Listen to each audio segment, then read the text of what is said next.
All right, and we are live. Let's see.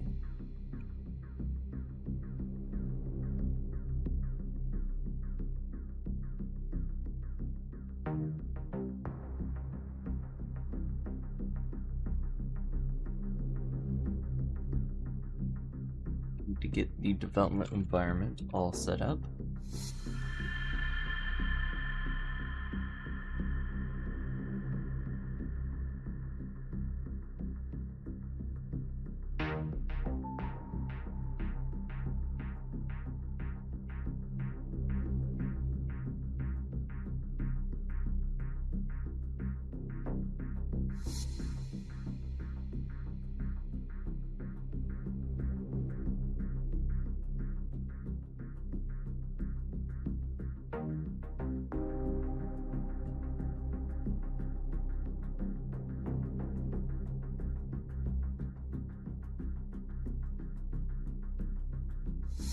Here we go.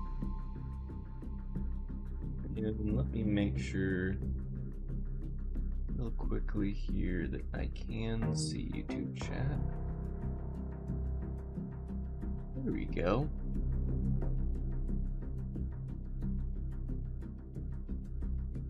Oh no, been bazingaed. Never recover from this.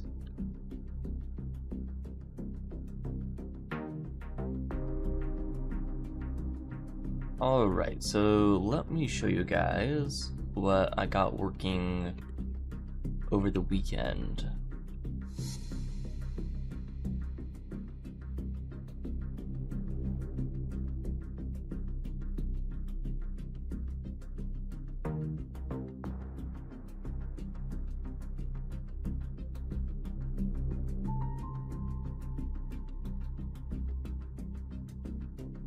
Make my small refactor, I need to make the editor remember which monitor it was on last so that it can recreate that. But yeah, so we now have metadata actually working. So you can see this is like a preview of the image built from this asset source. So instead of them being like editor assets now, even though I still use the editor asset to like wrap everything, an editor asset is now a asset source and then metadata about that asset source. So if that button was working, see, it just takes me to documents. I need to figure out how to get that button working. But if I manually navigate here, this is what the metadata looks like. So you'll notice here there's this like exports list. So one asset source, which is this file, can represent or can export multiple assets.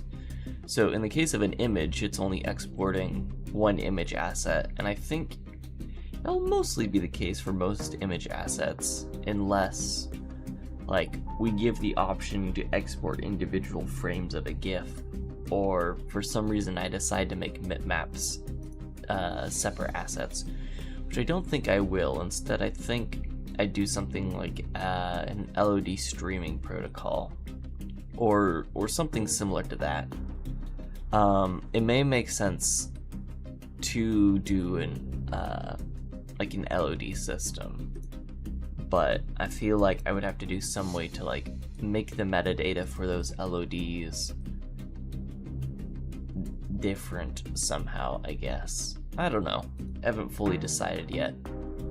But this whole system is now reflected in the UI. So this little pane here is technically the UI for the image metadata, and I may want to add a little bit more.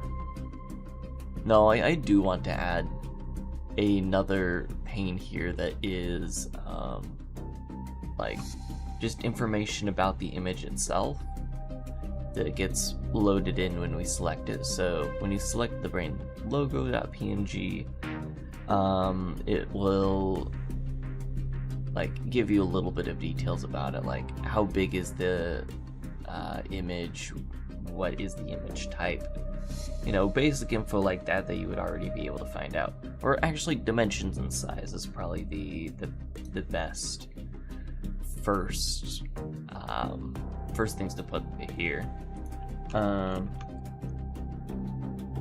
And I think as kind of like an example of like, this isn't just like my one selected use case that appears to be working, and probably is a good test for myself as well. Let's put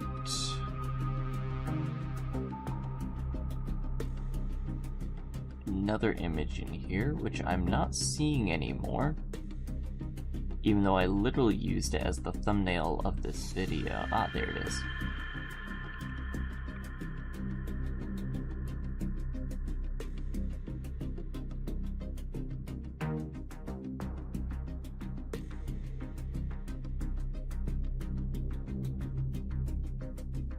Let's call this PBR helmet,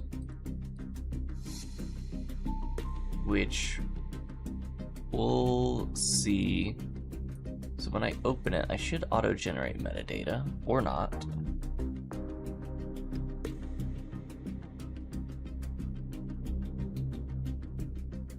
Now it's failing to, okay. So this is a different issue. This is that, my asset watcher isn't working. So here I'm gonna like normal map this, save it, and then see if... So yeah, we did generate a metadata file that got saved. I also need to fix the indication that things are being saved. But now if we reload the project, the image would probably work. However, I do want like new assets to show up. So, and for this browser to automatically update when it detects changes. So that's what we're gonna work on next, is a little bit of that, that extra piping.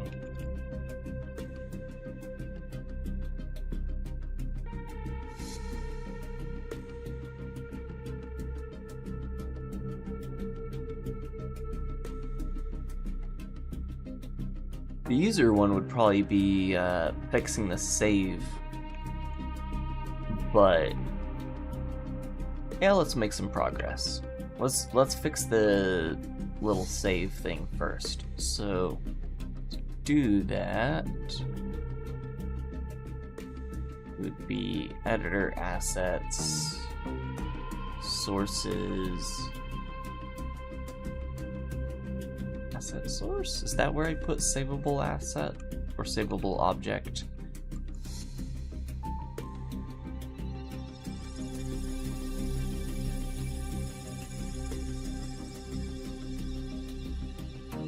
This is where I put savable object, but I don't have a value on savable object that is like unsaved changes. That's interesting. So how am I checking if there are unsaved changes? Because like on editor asset, I have unsaved changes.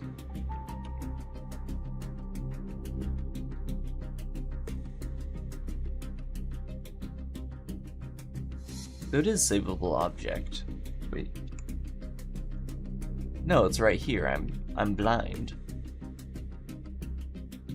So we say change delta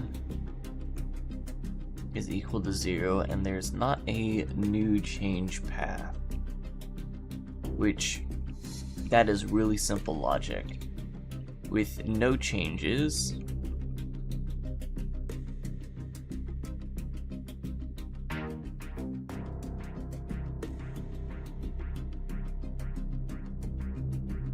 it should be it should be true by default. Changed delta may be triggered by deserialization. So maybe I need to set, like, in our serializers that when we deserialize it, we need to just call set saved. That's something I can do real fast.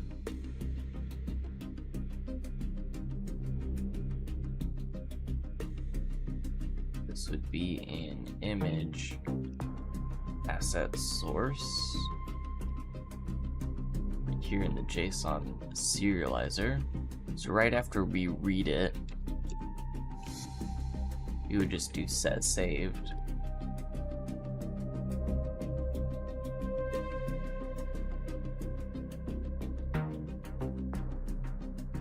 Your image asset metadata, image asset source should be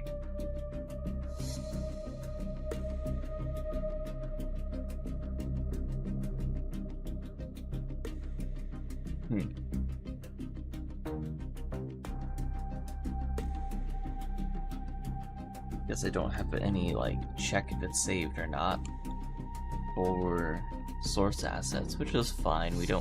We aren't supposed to edit them. Though in the case of like materials, we do want to edit them.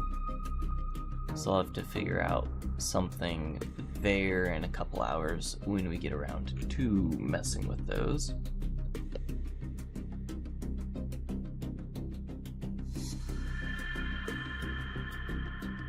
But let's see, where was...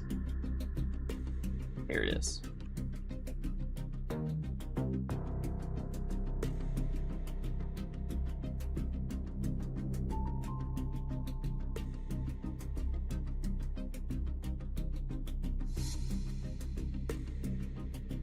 So if we have, wait, I do have unsaved changes on source.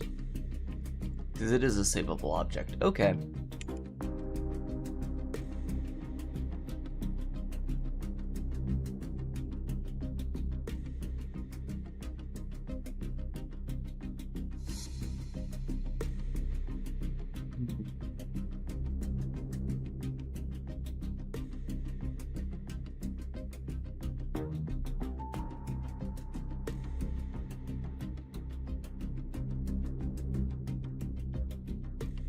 I do set saved on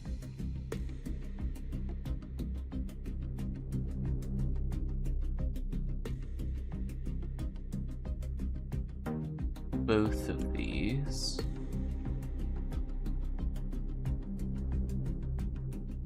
Which sets it to a state where it should be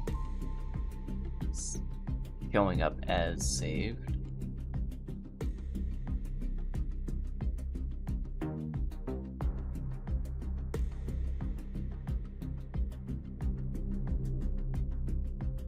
I guess I'll just set a breakpoint here.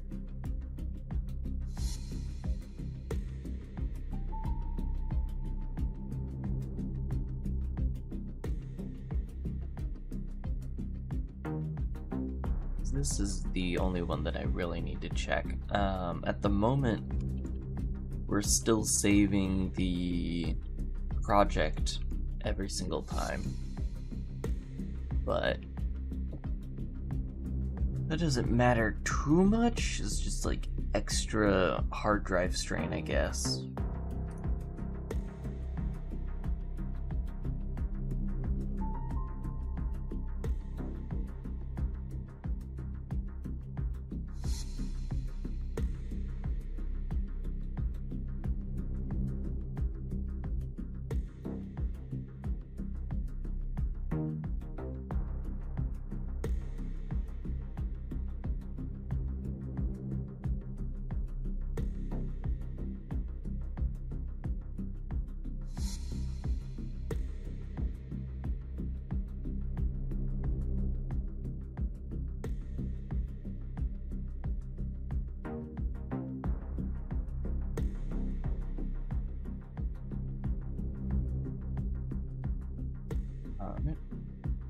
So now if we do that,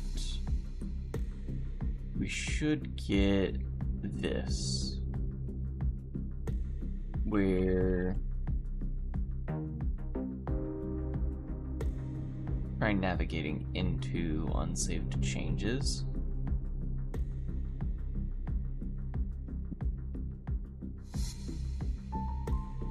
I guess an easy way to do that would be to set a breakpoint here, since this is going to try to go and disassemble binary before we go into the operator and then actually into the thing. And it would try to disassemble binary again. I wonder if there's a way for me to tell it, like, hey, if you're just doing a jump table, don't worry about it. Okay, so we currently have change delta of 0 and no new change delta, so this should return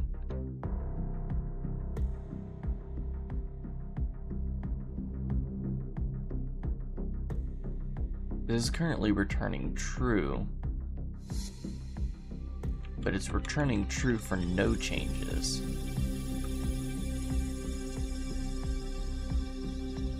We actually have unsaved changes.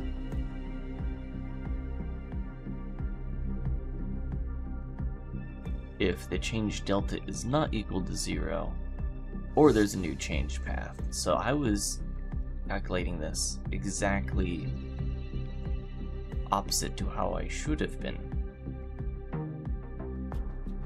on multiple levels. So let's try rerunning with that.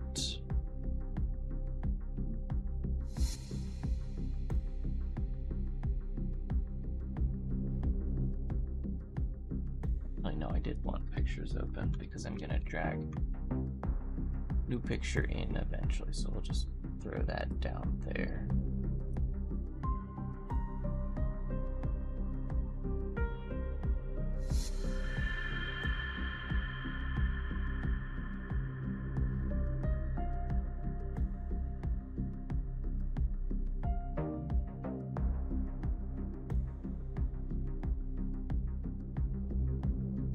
So we've hit a breakpoint somewhere.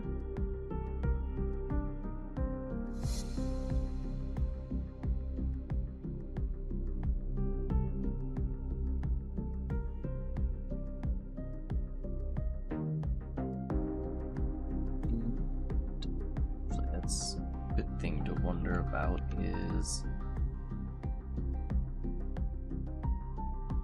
if we create metadata for an object and we haven't ever saved it, would it show up as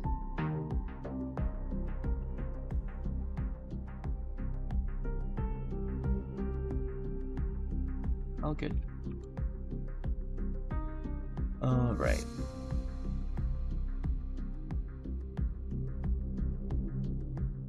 This should return false. It does return false.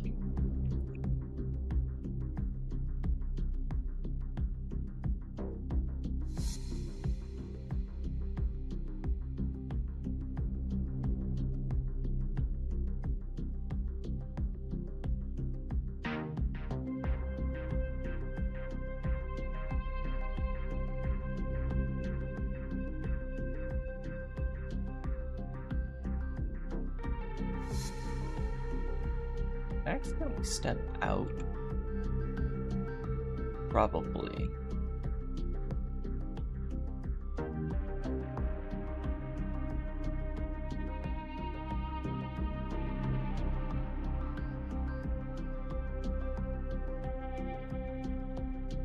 We'll just continue. Or I guess I have to wait for it to get to finish whatever operation it's currently doing.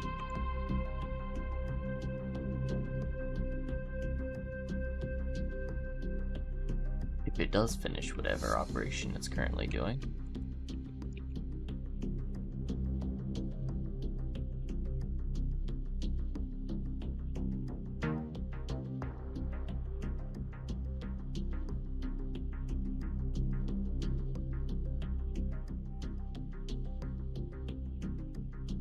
And we'll just restart it.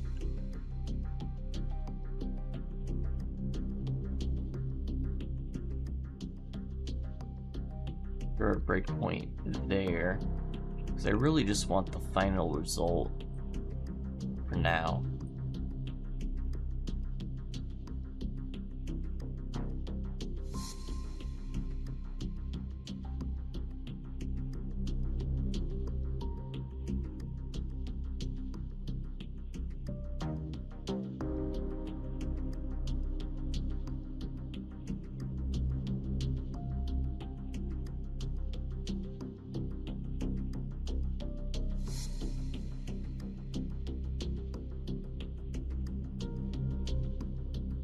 Something changed is still false, so that is actually the correct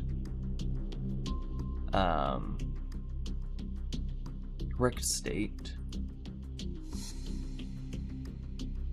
So now if I open that, it is going to pull this every single frame.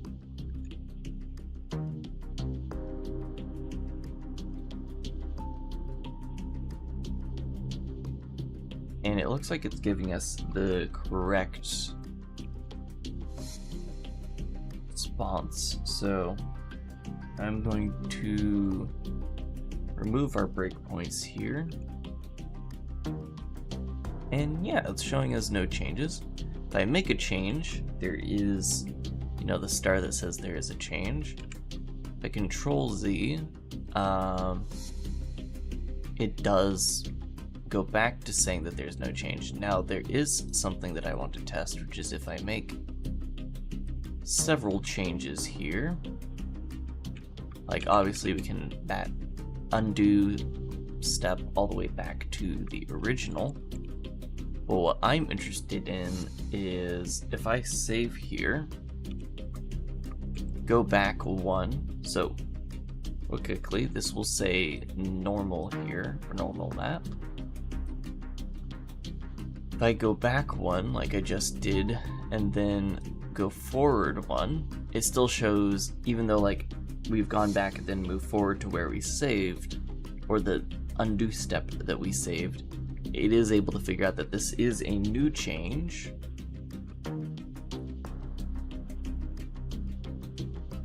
So that is now working as expected with the undo system. Good.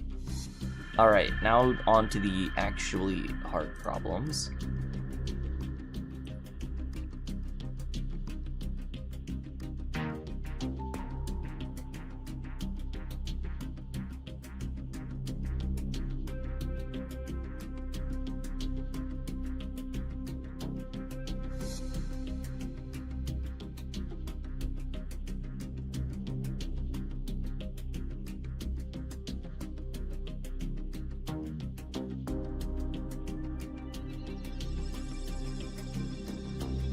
So, right, we need to go to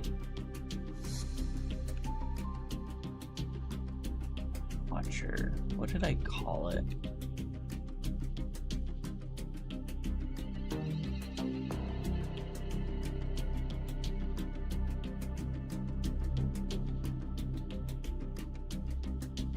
Asset indexer, that's it. This is what's indexing our assets.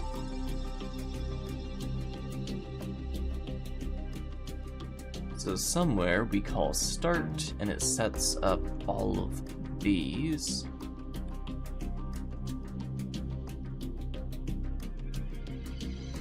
I'm going to bring up an example of EFSW.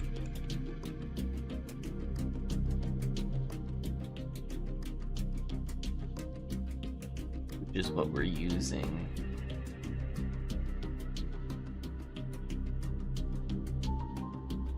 Because I had the suspicion that I was forgetting to call watch.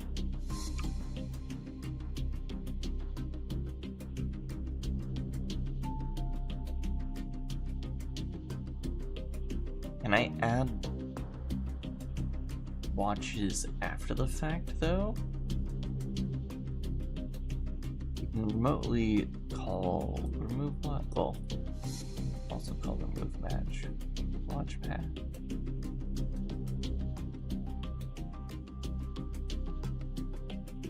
So I'm gonna well, we do want to remove the whatever. This is asynchronous.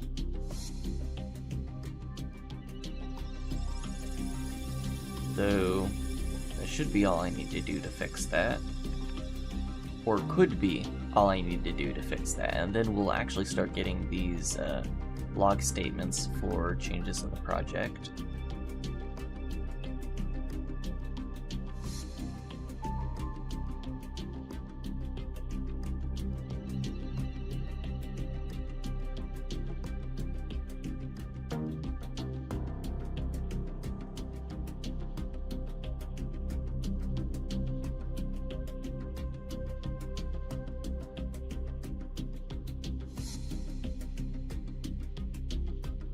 So what we want to test is, I'm gonna throw the console over here.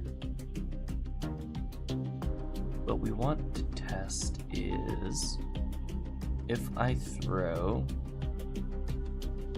a new image into here, is that detected? Oh, we hit a breakpoint or an error somewhere.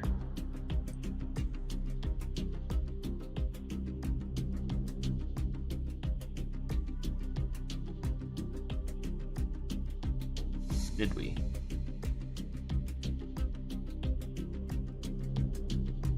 This is still saying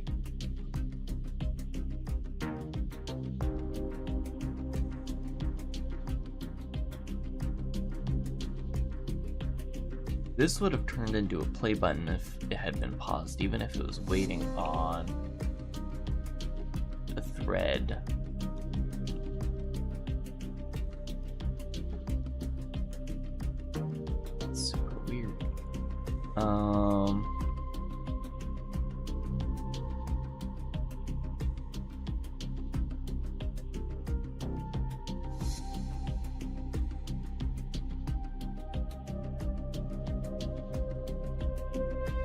This is stalled for some reason, but we're not. Maybe if I just wait long enough, I'll get threads.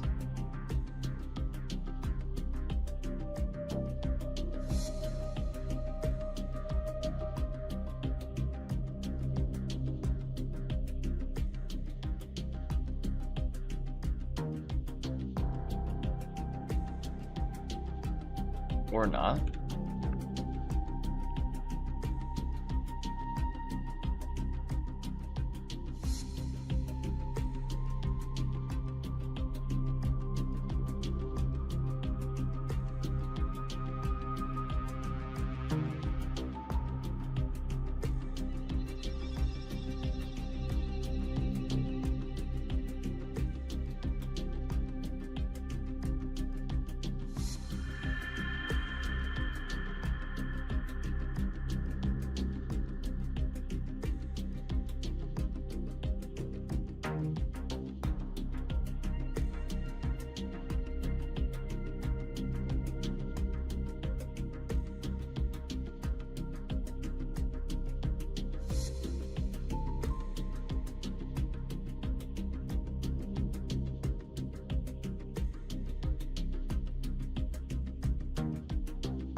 This is claiming there's no threads.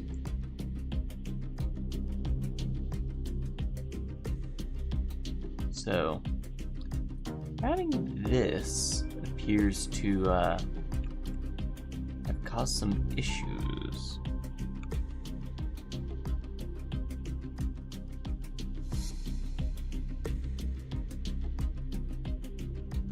Art's watching in other thread.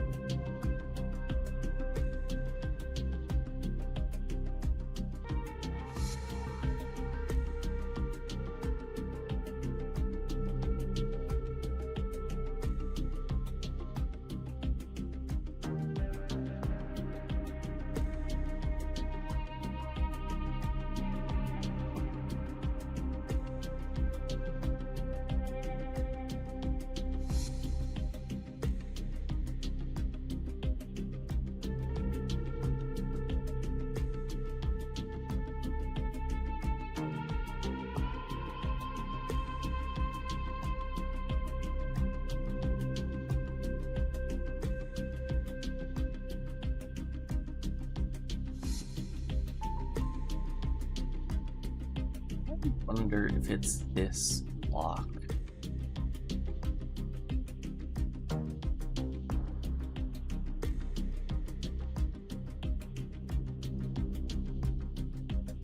I haven't fully tested my Mutex implementation. So it's entirely possible that it's just straight up not working.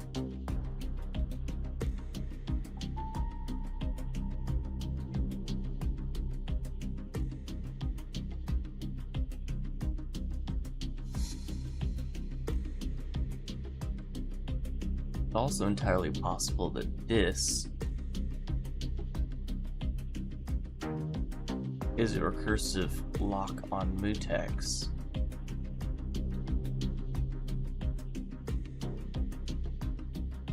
We have index path here.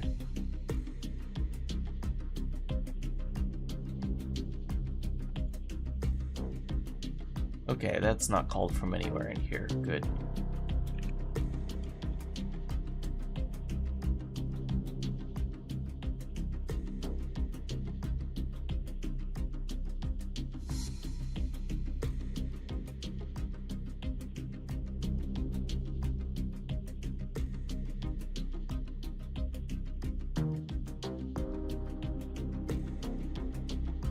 And while we're waiting, I'm just gonna delete that.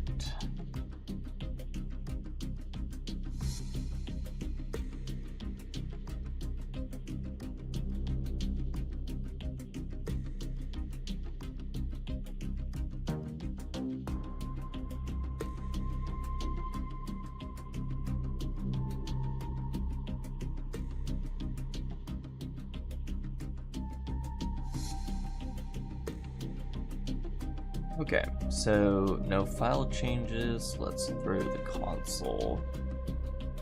We'll throw it like right here, because that looks more visually pleasing.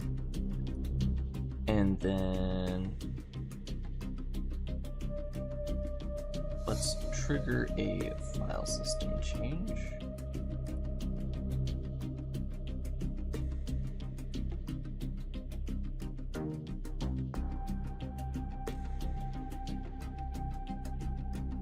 Which immediately crashes the editor.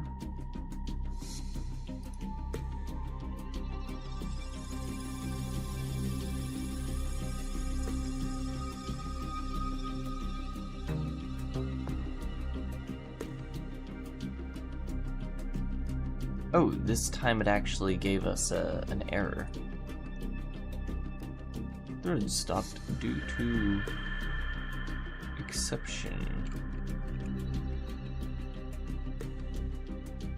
Due to error.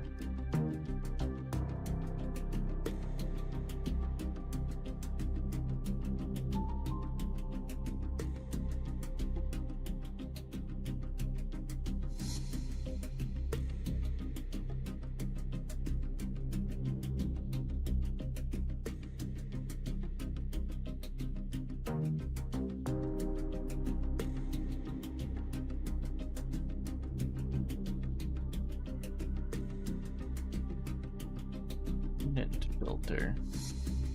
It was the ECS system that had a failure? Yeah, it was the entity component system that had a failure. That's weird.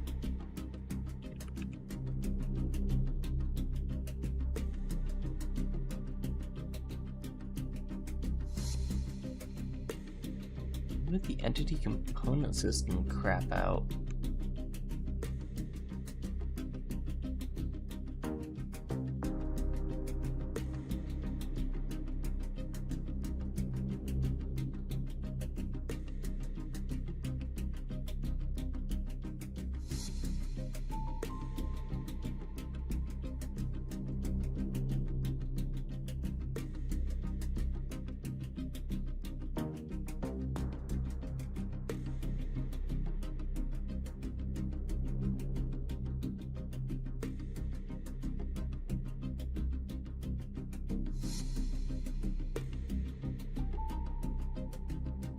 Failed on an allocation.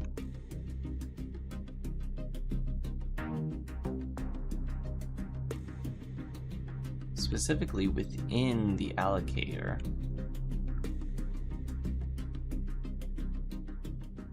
And I still seem to have plenty of memory.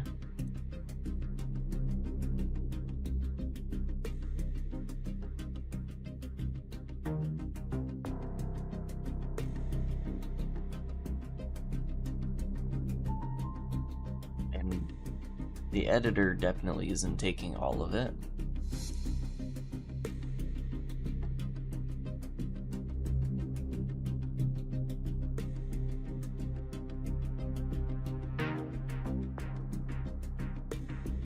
Oh no, it's literally just a vector.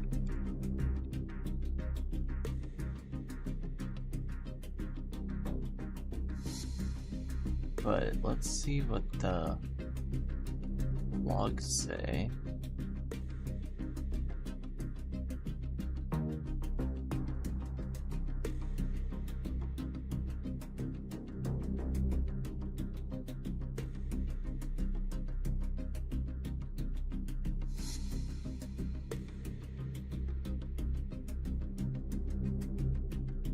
Lock on paths, deserializing.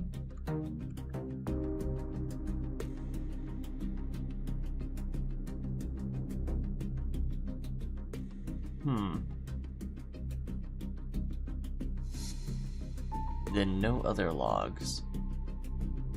This isn't giving me a lot to go off of.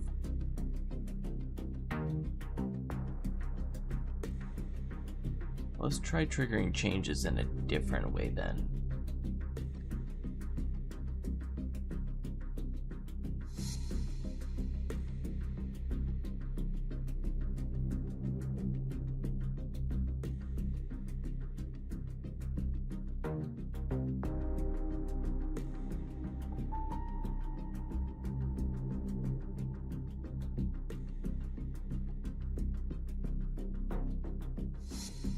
If I go in here, change this to a normal map,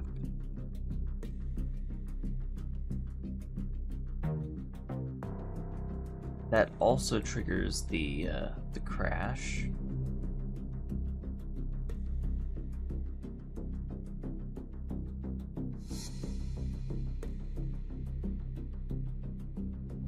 But see, this still thinks it's running.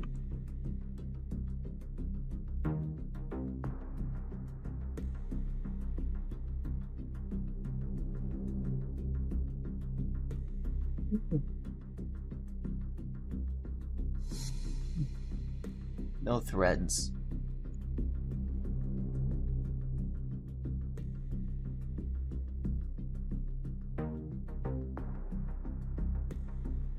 That's super weird.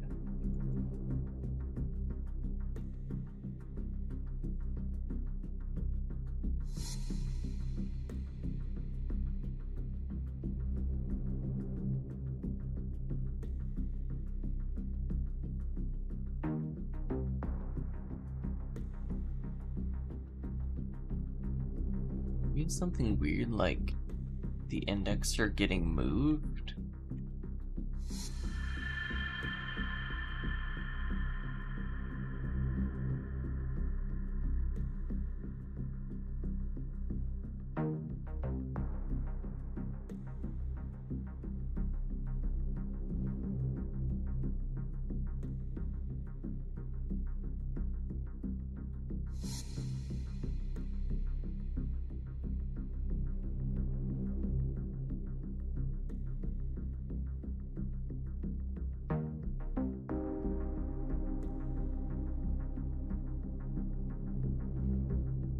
then like the indexer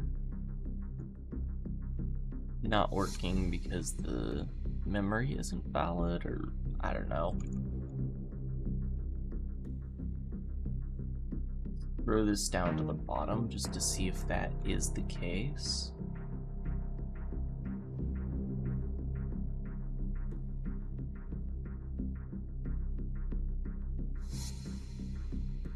Yep, just streaming when I have time, because I have stuff in the afternoon and evening now.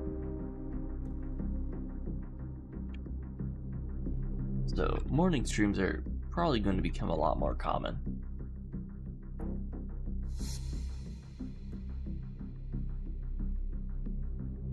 Let's change this back to color. Oh, thank you.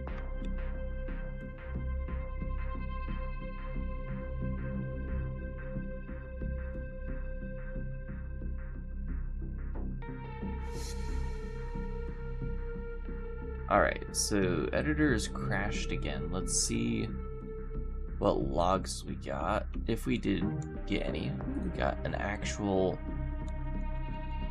It's interesting, that's a lock operation there. Okay, so we did get an indexing assets log. So we have file system change detected, directory, the meta file, so it's telling us correctly what's going on.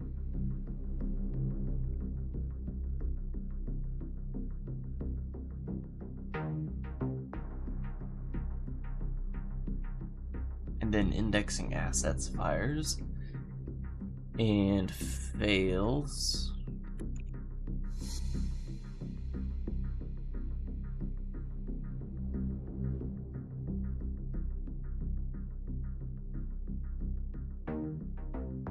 I don't know why indexing assets didn't print before, but now we're getting this failure on the lock. I wonder, let's try triggering this one more time.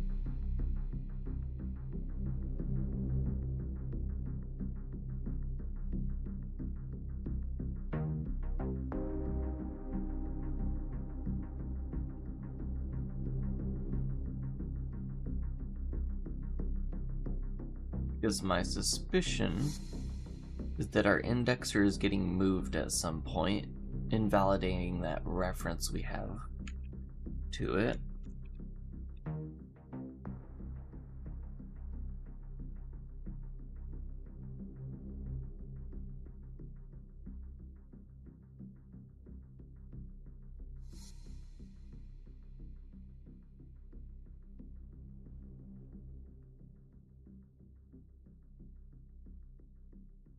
Yeah, see, it's all these random bugs.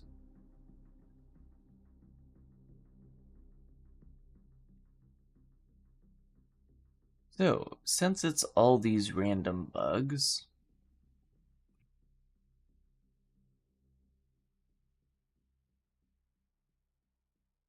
I'm going to enable shared from this.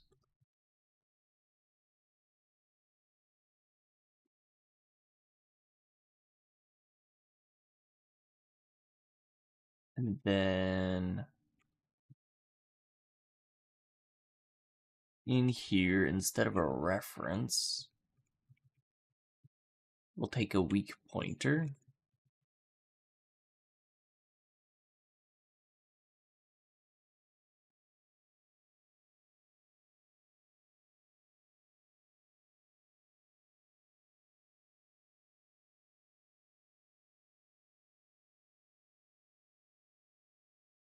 I did. So there is a satellite event called the XR Experience event, which I have a magnet for around here somewhere.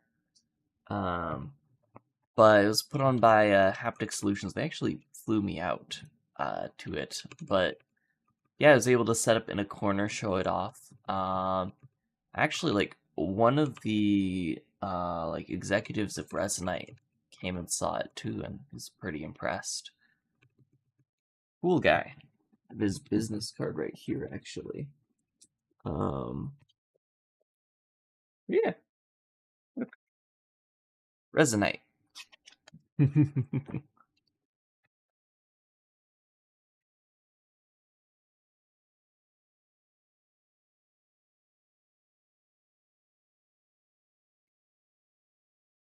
But yeah, all I was able to show off there was like the asset streaming demo I've had working for years.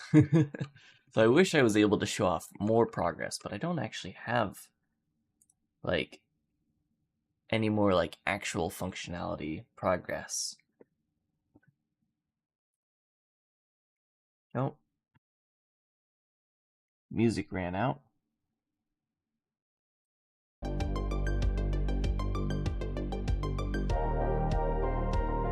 Indeed, indeed.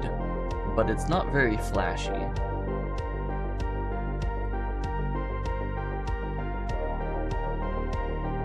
I mean, in the long term, it will be very flashy because it makes all the difference. But for now, it's not very flashy. Okay, so we have a weak pointer here.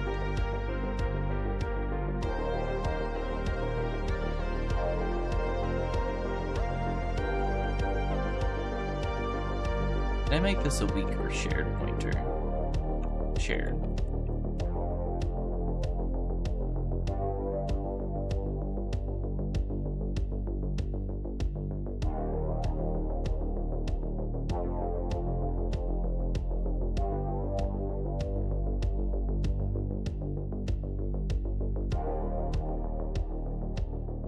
I'm gonna say if auto I equals indexer, then since this is a weak pointer,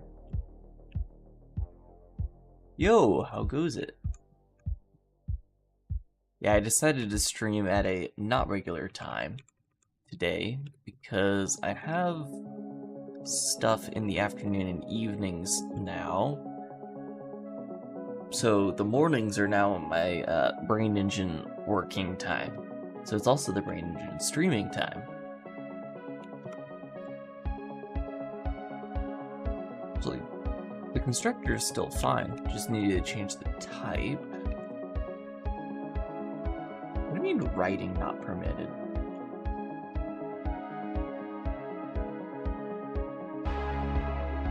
Apparently I have changes in shared mutex for some reason.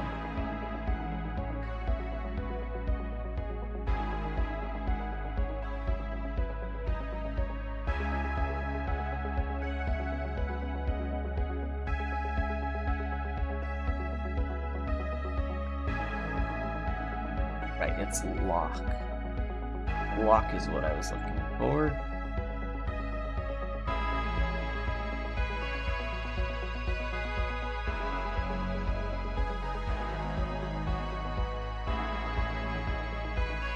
So I'm going to say, all right.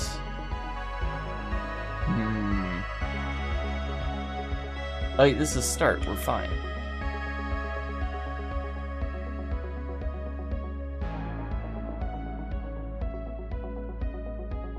Because you can't do shared from this in the indexer. So I was a little bit worried there, but we're fine. So now I just need to make sure that asset indexer is stored as a shared.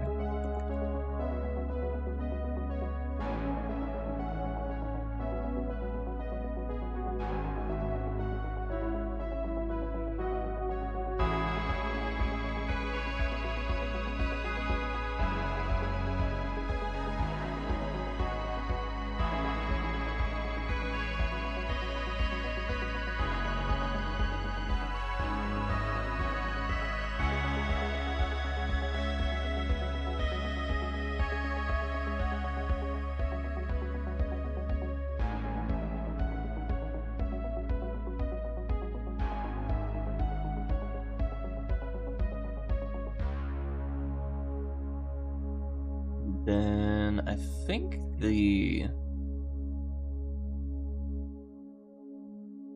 most of the other code in here can stay the same. We just need to update syntax to be pointer-esque syntax.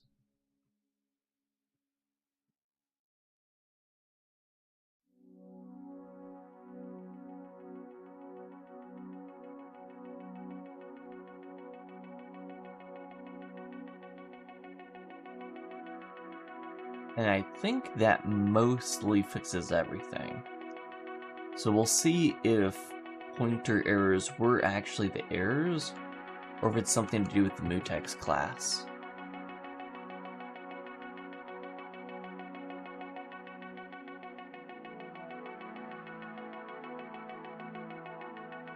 Oh, did I accidentally start up 2?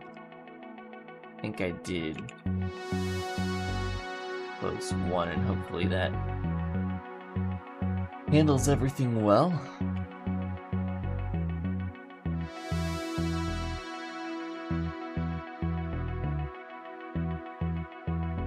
What do you think of DeepSeek? Malware, spyware, or just another AI? I think it's just another AI. It probably like there are requirements for data collection in China, which is kind of like generally makes it like you don't want to give your data to them, but for like downloading the model and running it locally, which is like that's the exciting thing in my opinion.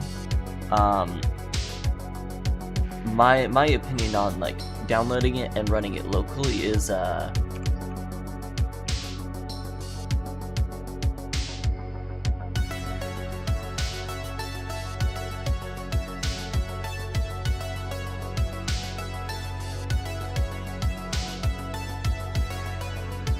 give it a moment.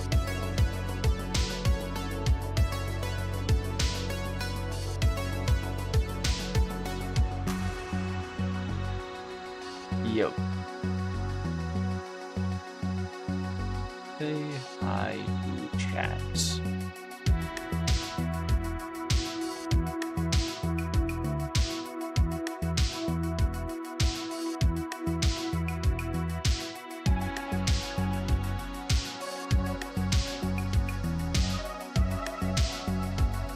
Yep, there you go. That's my opinion on running it locally.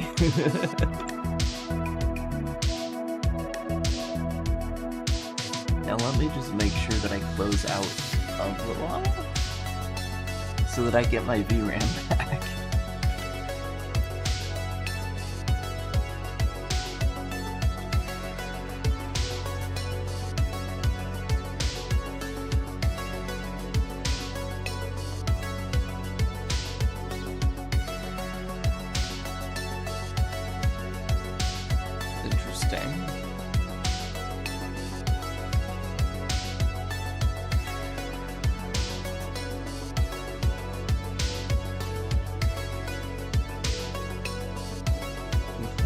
It being a bad weekend.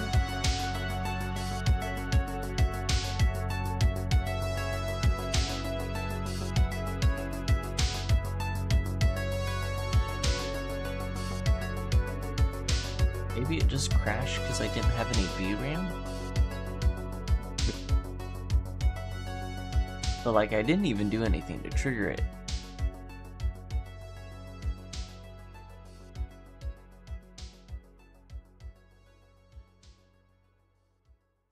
It was complaining in here about there not being good weak pointer reference. Which... Wait a second. I put... No, I put enable shared for this on the asset indexer, not on the file listener.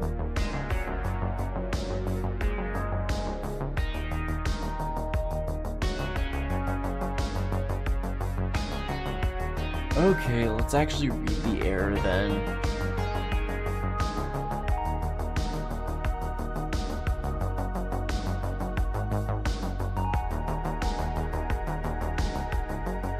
Add weak pointer.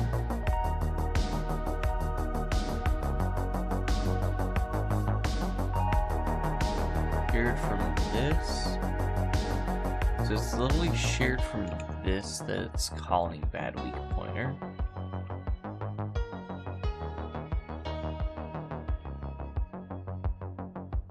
Brane project, indexer.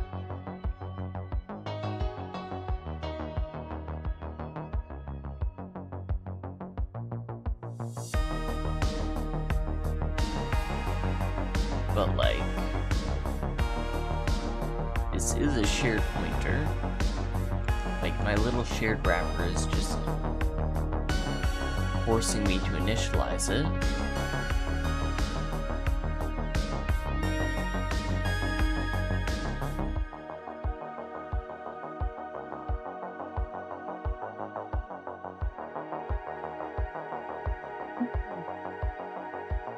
Yeah.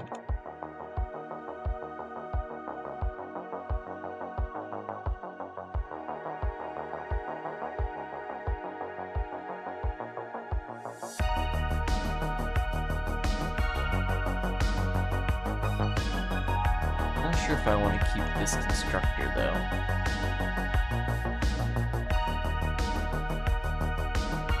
Let's see, we make shared.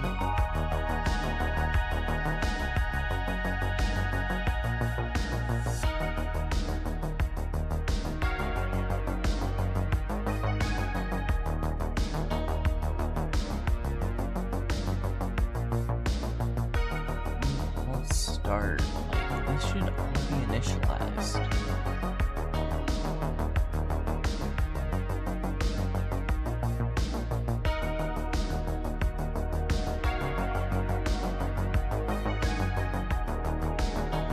Like, data has been working fine. All of the other properties have been working fine.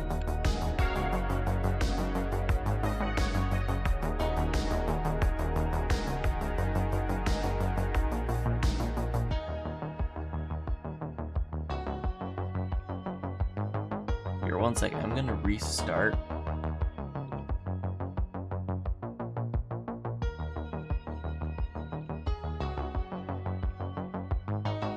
Well, that was actually the thing I wanted to fix.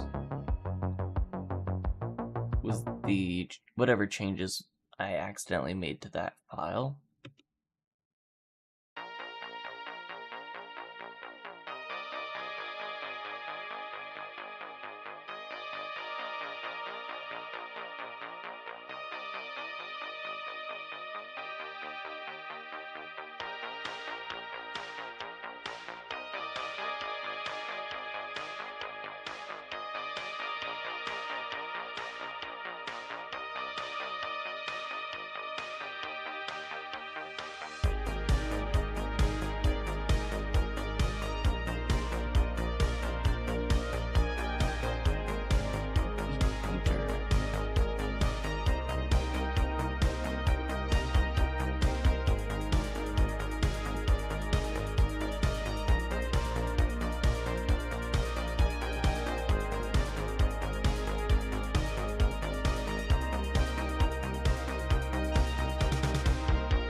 Project load.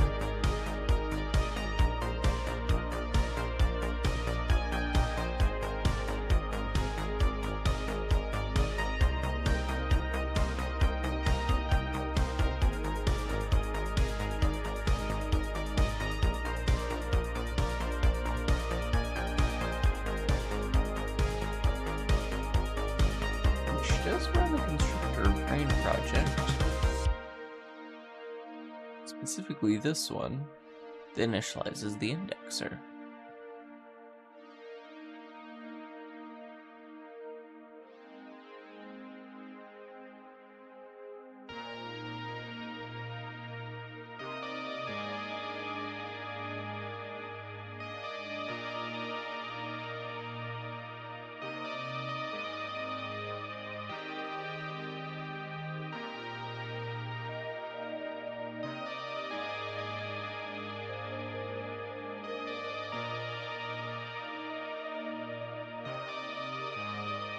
Oh, build failed.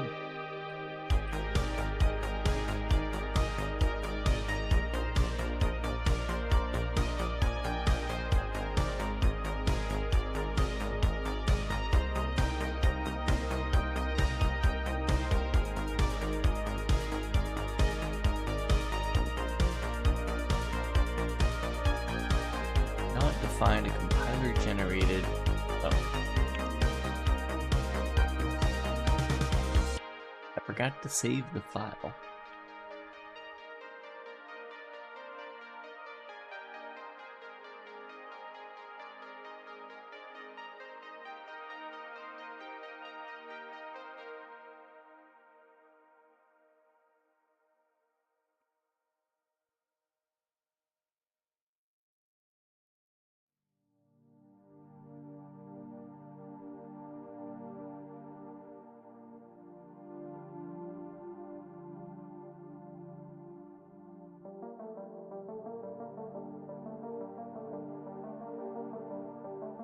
Alright, show me the error. Same error?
This shouldn't even really be movable since...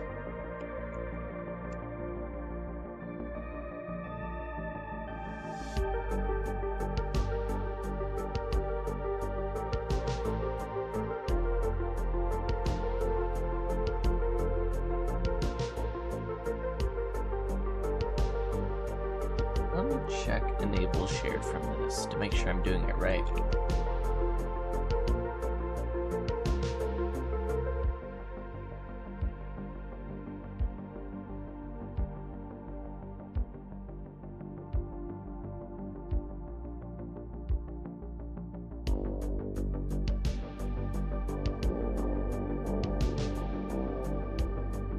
Oh.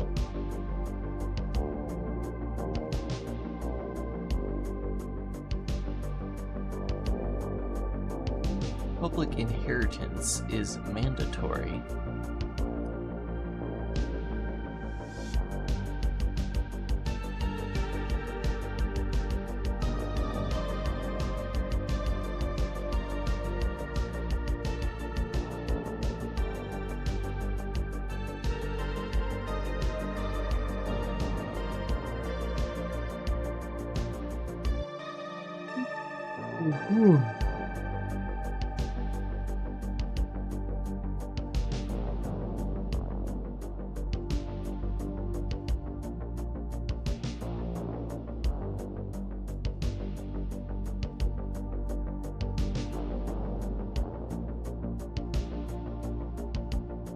Alright, now, no crashes so far.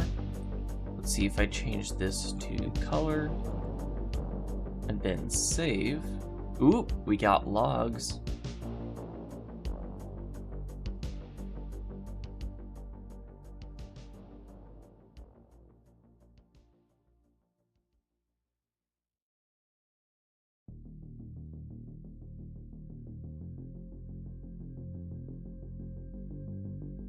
I'm gonna get rid of these logs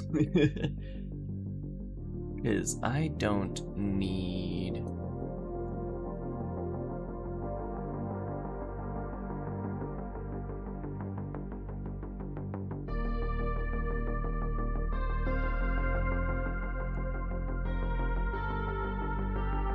need those anymore.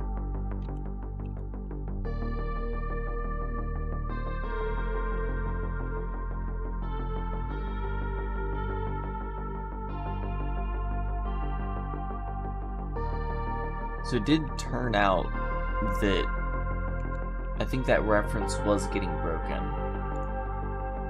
somewhere, because this seems to be working fine now.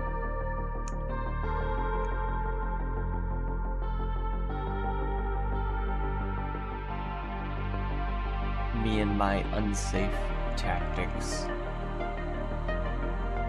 Alright, and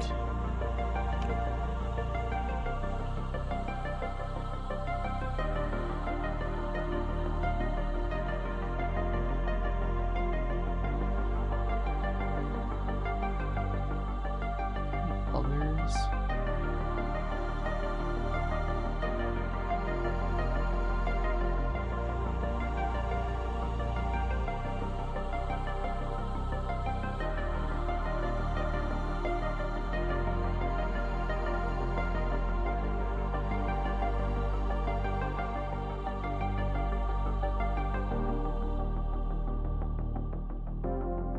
Cool. So what I'm going to do, since this is working as seemingly intended, I'm going to delete that image, and then I'm going to go drag it in again. We go here, we select the image. We'll get a single error about failed to preview image because there's currently a race condition on the actual, like, graphics pipeline. Or not.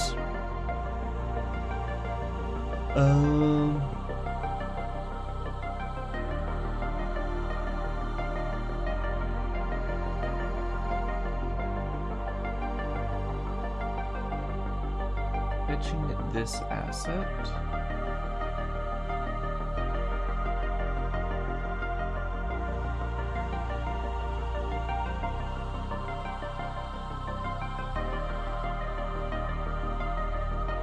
Do I need to save it first? Get the metadata? Oh, we're not generating metadata because, yeah.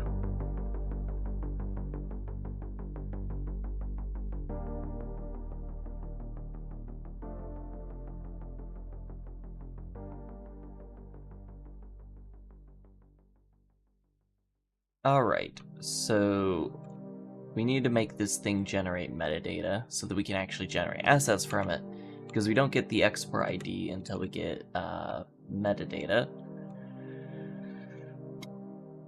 So the way that we do that is to the asset source savable object.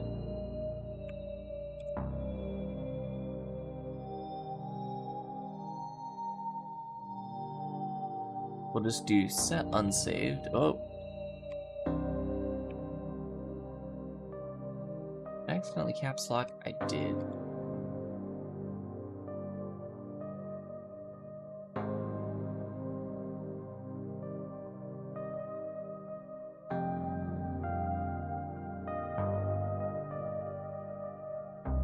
Then right here underneath here, we'll put the new function.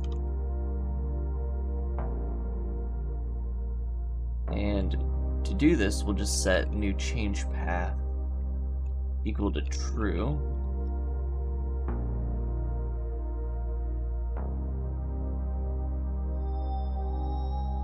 And when we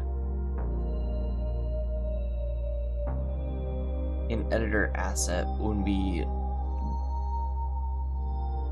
do a new metadata or build metadata, let's actually put this in build metadata. Or, well,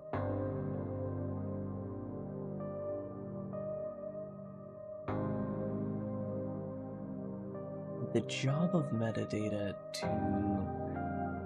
Yeah, I think it is. So do I have instructor on metadata currently?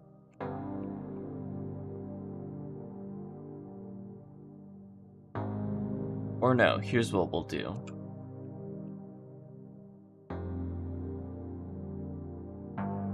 We're actually going to say new change path.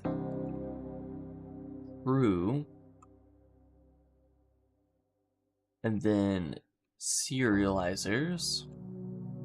We'll just have to always set saved, because I think it makes sense for you to deserialize something and then set it to be saved after you deserialize it. Because let's say you have an asset you're working with, then you pass it into the deserializer because you can pass it in by reference. For like to save on allocations basically. Then it makes sense to set it saved afterwards because there might have been a change, like a chain of changes to that asset beforehand.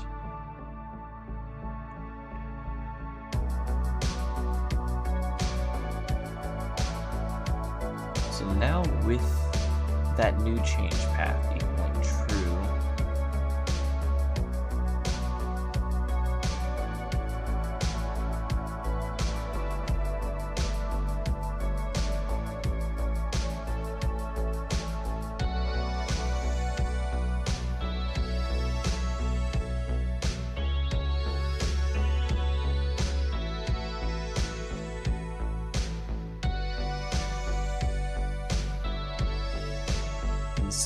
that we do in fact generate metadata for the image, as well as, well, now it's saying that it's unsaved.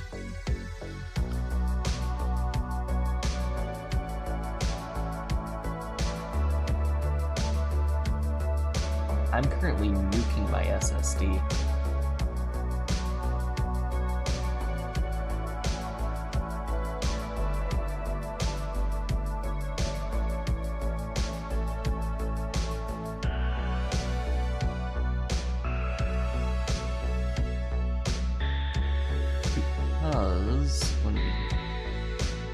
Pulse saved, it is trying to check for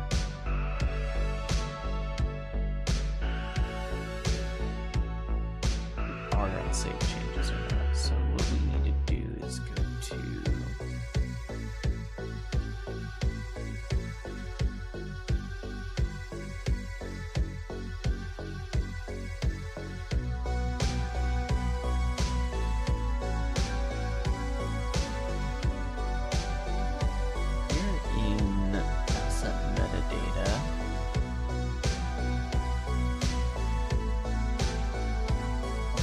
this, you set saved, and read. This won't do anything though because it's our derived assets that actually matter.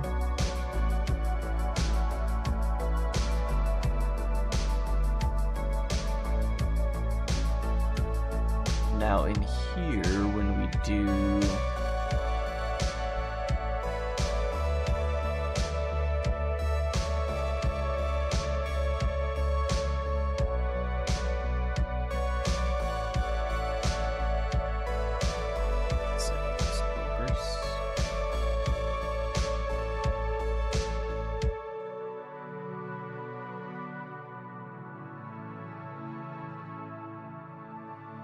I navigate to one of my things? No.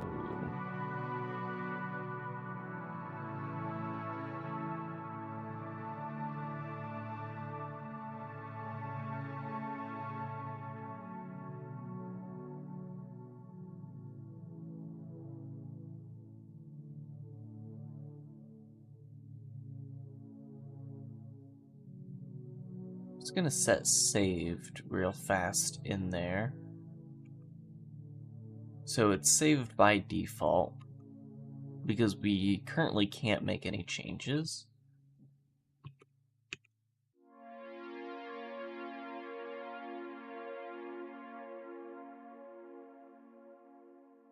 Then with Brane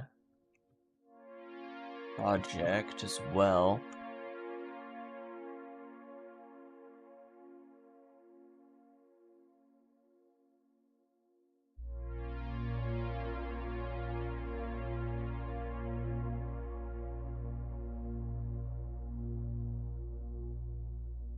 we're going to set that to be saved after we deserialize it.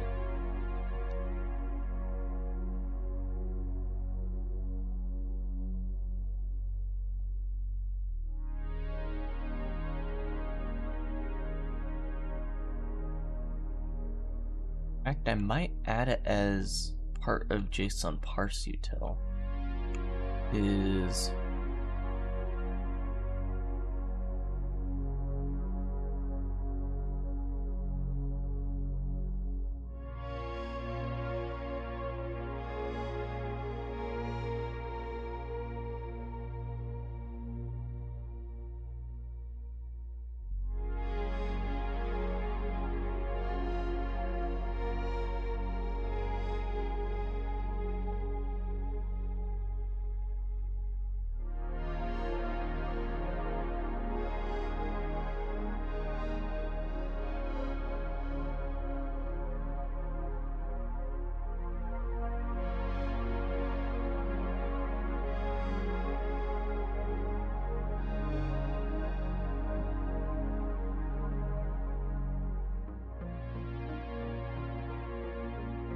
yeah, that won't work because,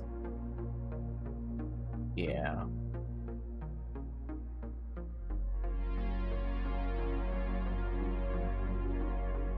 That won't work because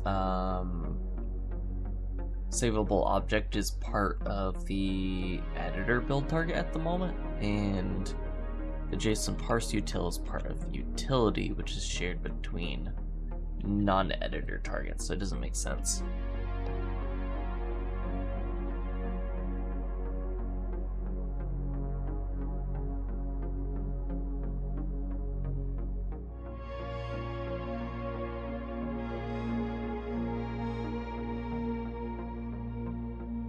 But I believe that takes care of all of our savable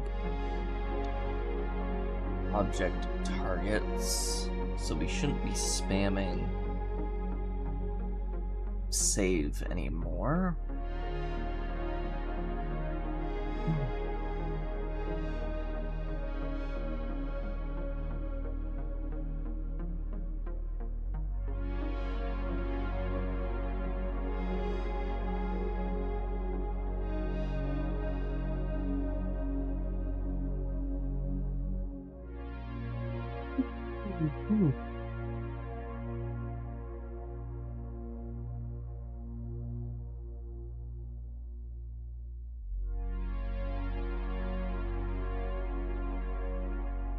Nope, looks like we aren't spamming save anymore.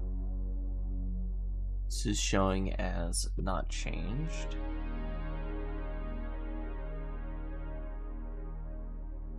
And let's attempt to drag in new image, which is currently still showing here.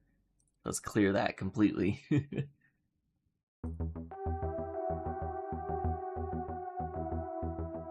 Let's drag in that. You can see the metadata gets created instantaneously.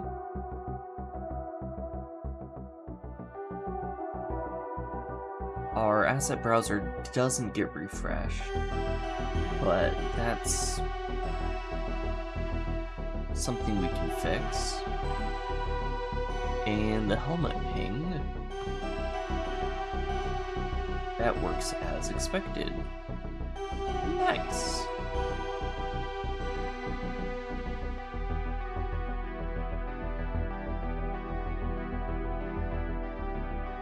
So now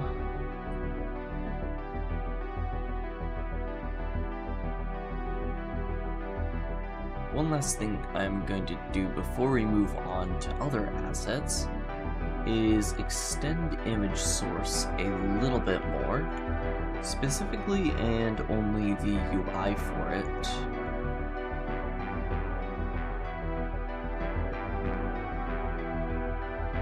So I'm going to add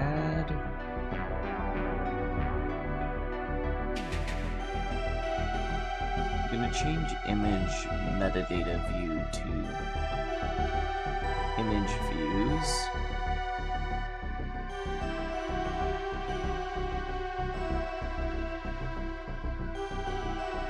And inside of image views,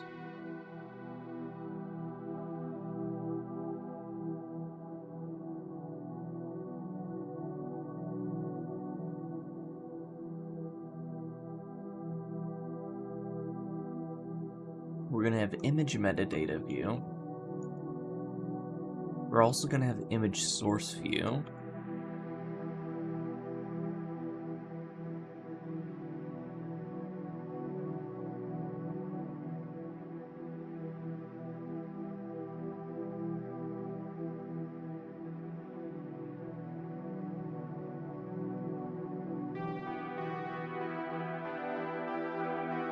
We're going to have an image asset source.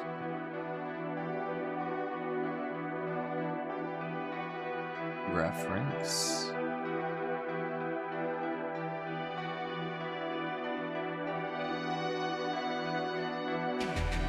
Ooh.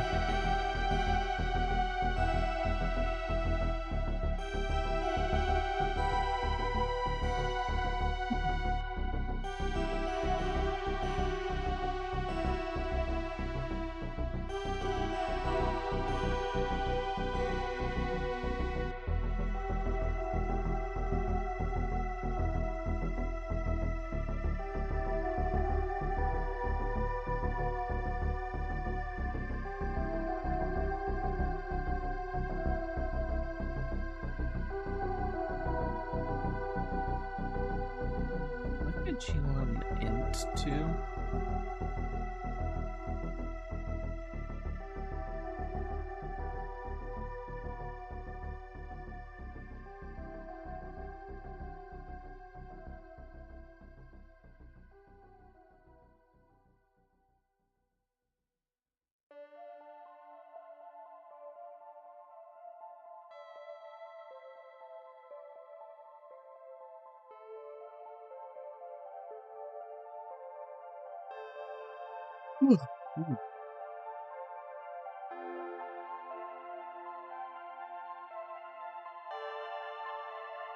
What do I use in image asset?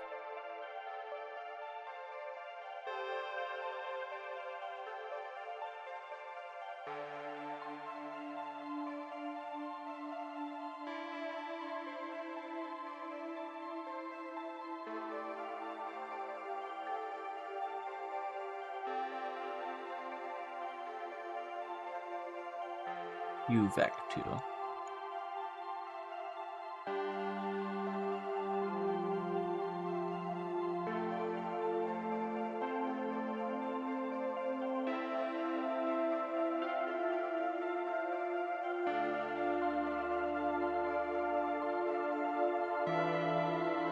Well, that bounds and also gonna have a size.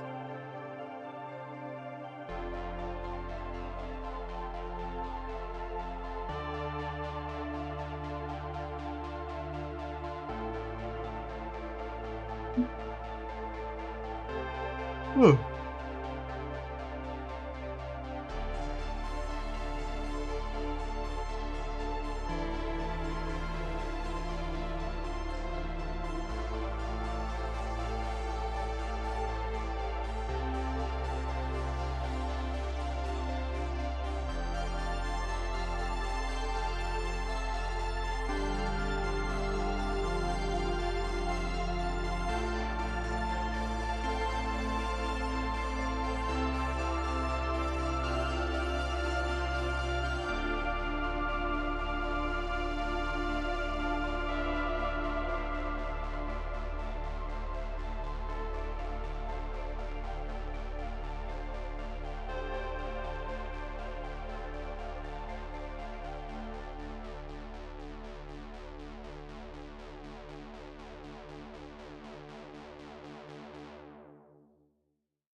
And then what I'm gonna do here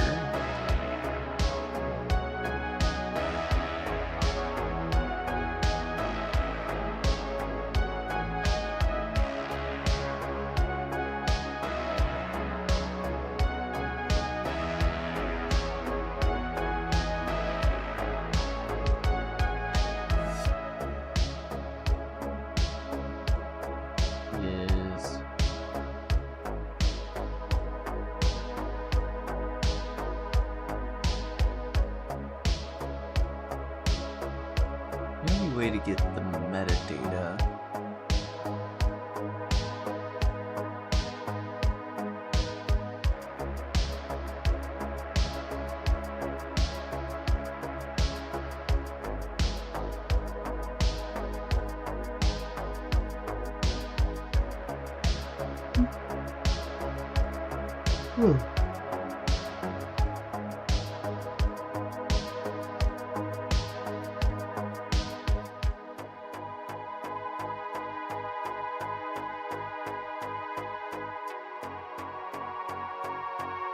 What if I just grab the image asset for this as well?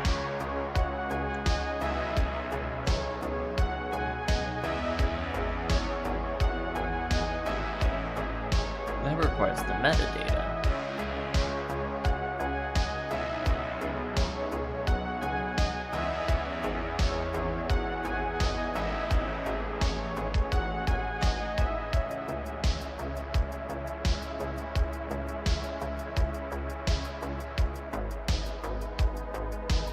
Might make sense just to leave this as a metadata only asset for now. I'm gonna comment this out just in case I want to go back to it like that. Hate that. That's a setting I can change. But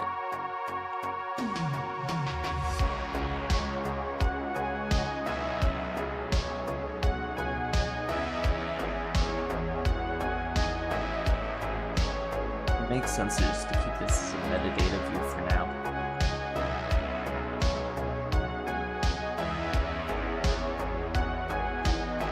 We will, however, do source view. Do a source view for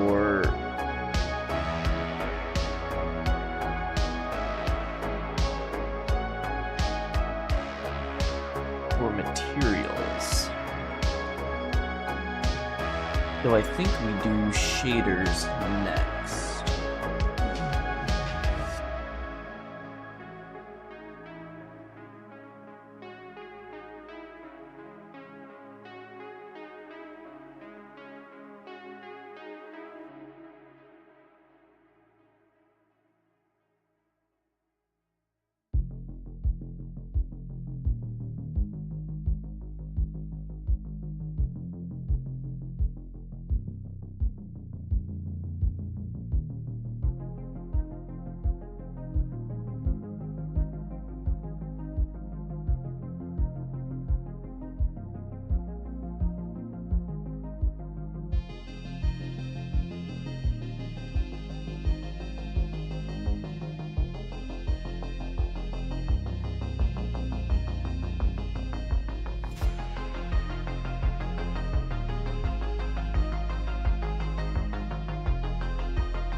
Shader source, shader metadata view,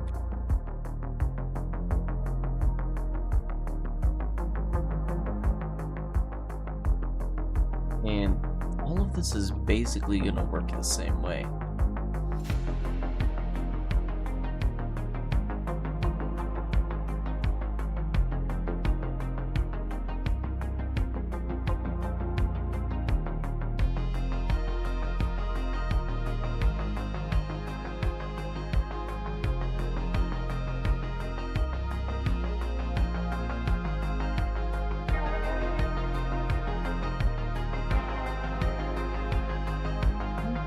Are any different?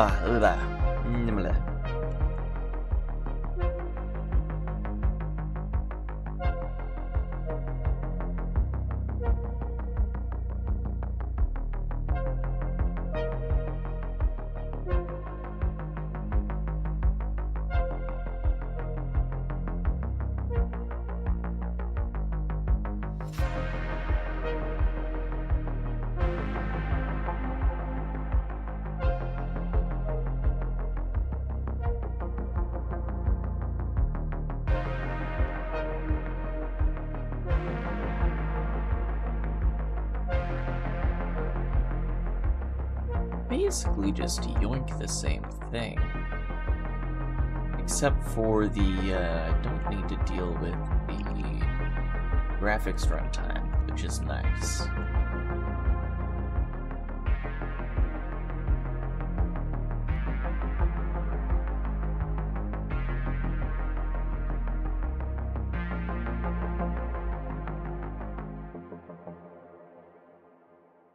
I wonder if I can see and then back. I can.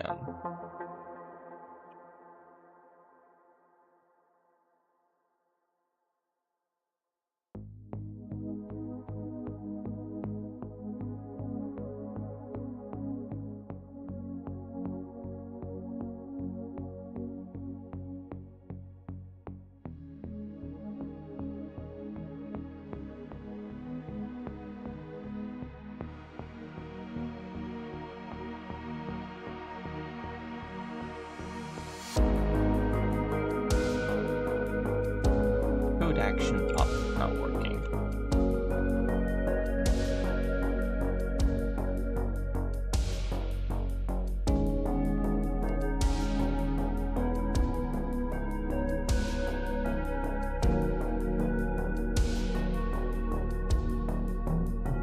We don't want to do image asset, we want shader asset.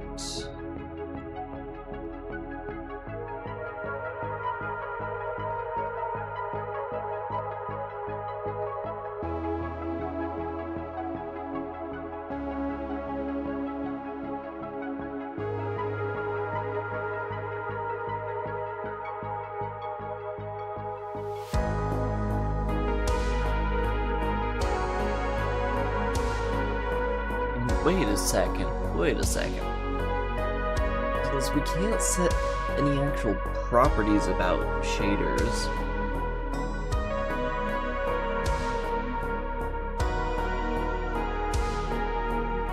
At least at the moment.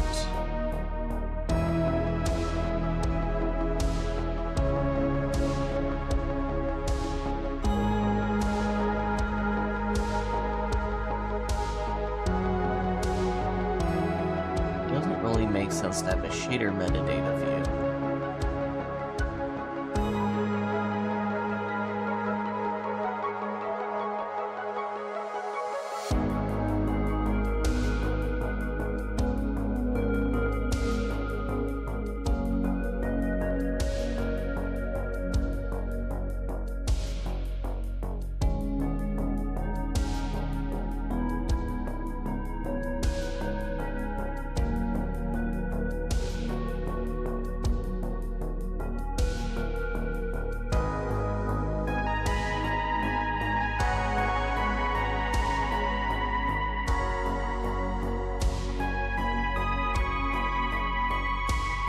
And instead of going through the entire pipeline here,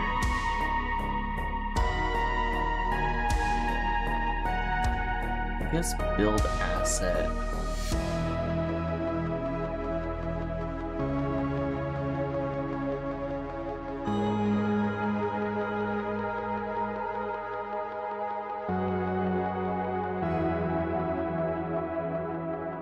Maybe we'll need properties for shaders later, but at the moment we don't. They just kind of exist, and then materials are basically shader properties. Or rather, explaining how to use shaders in specific scenarios.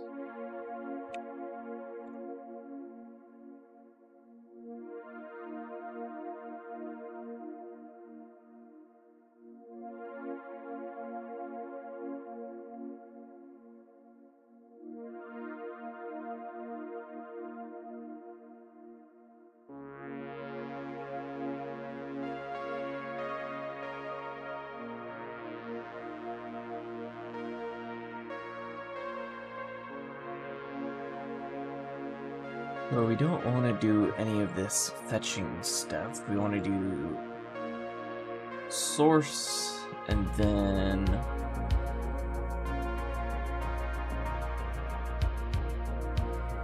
build asset, but we don't have metadata.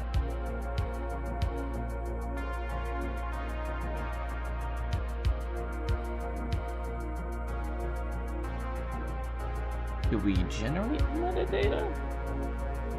Or do I create a method for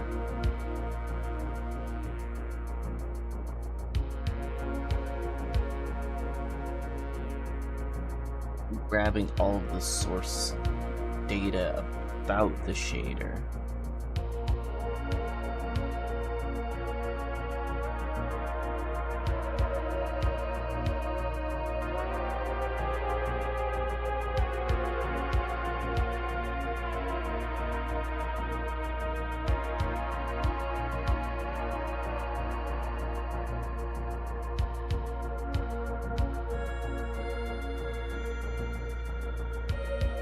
Here's all of our editor shader asset code.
This is the weirdness I was dealing with before metadata.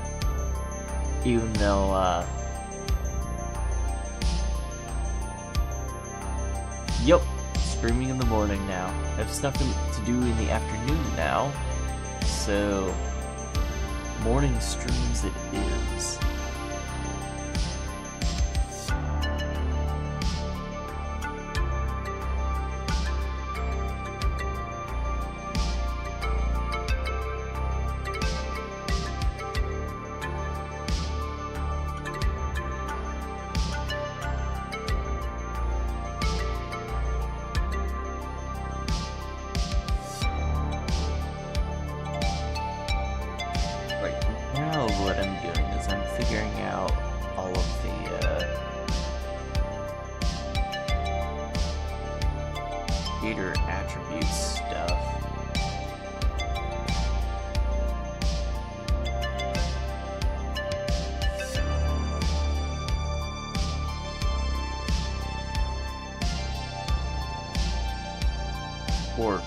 We're refactoring we're carrying over stuff from the editor shader asset into the shader asset source, which is the new and improved version of shader asset.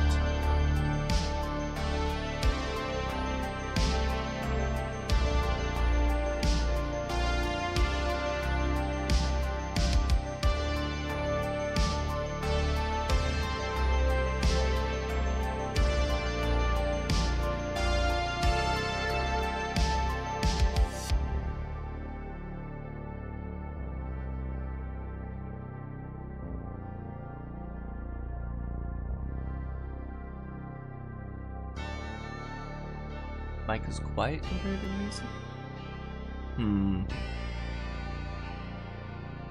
I do have the music a little bit louder than normal, so you can just bump it down a little bit. That should be a little bit better.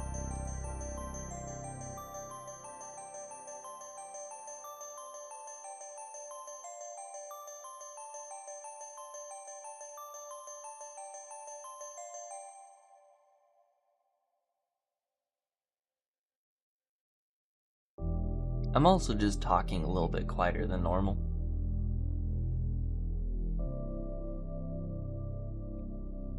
I think my mic is still at max volume. Yeah.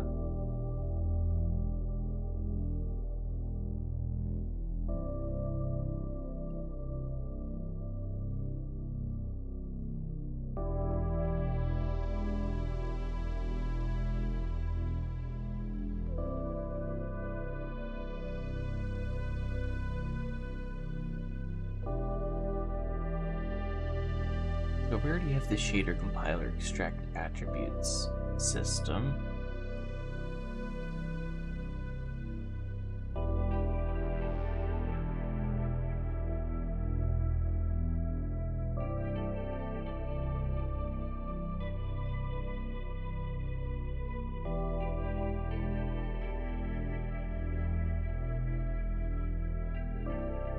What if I just pass this on? Like shader asset source.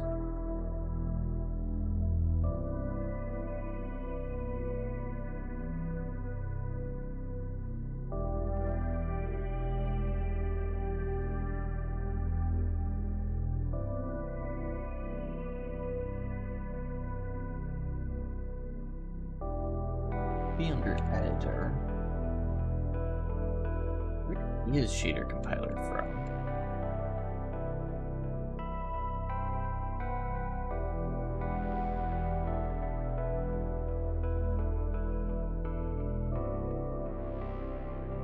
Editor graphics.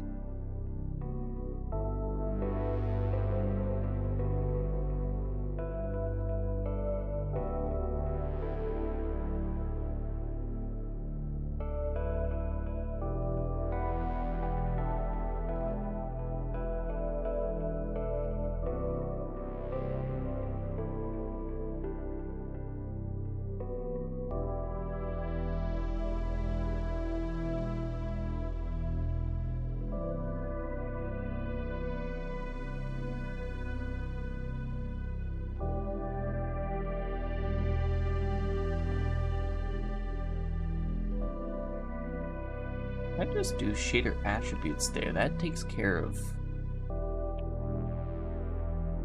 that, and I just literally return this structure. And if it becomes, well, actually that's going to be, in its current state, that would compile assets every single frame, which is not ideal.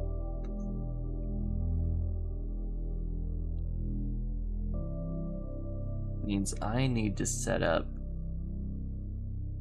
potentially a way to have editor assets refresh if their file system changes. At the moment we do refresh the browser, we refresh metadata, but that creates a new instance of the shader asset or the editor asset pair of files or whatever.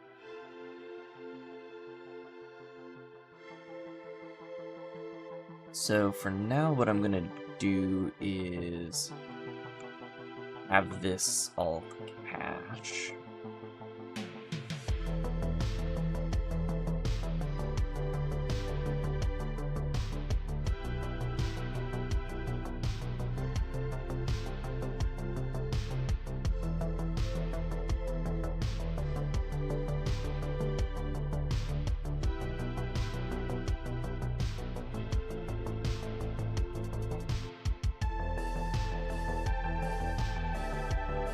Read that off disk. We need it.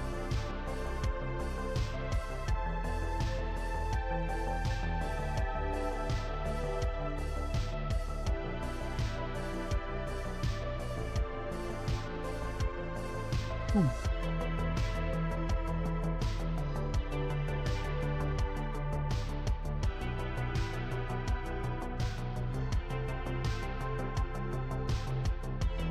what else do I need here? We need...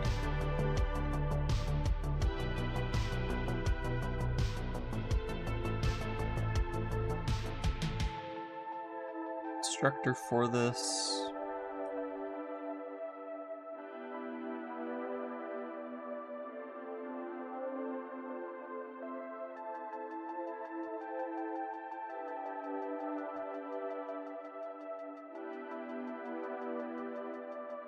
Maybe no code actions available.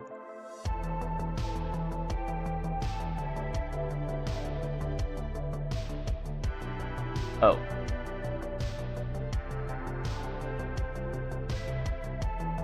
Put the squiggly lines on the right thing.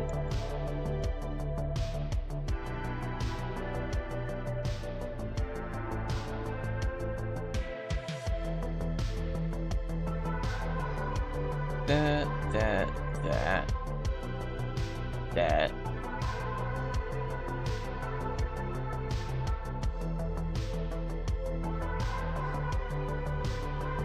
Is the standard set of overrides.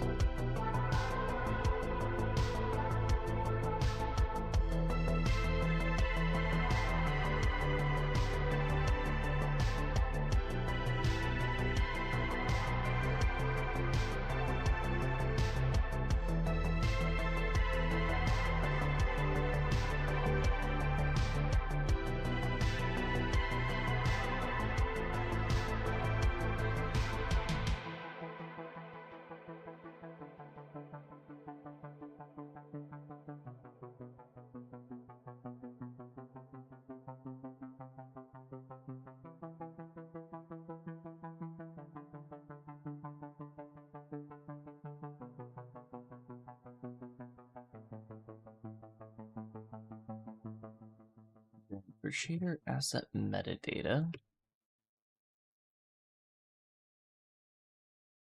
we don't really have any extra metadata. Before I was caching the shader attributes in our file, but I don't want to do that. I don't want to cache them. I want the actual source file to be the one source of truth for that, with possible cached versions of it.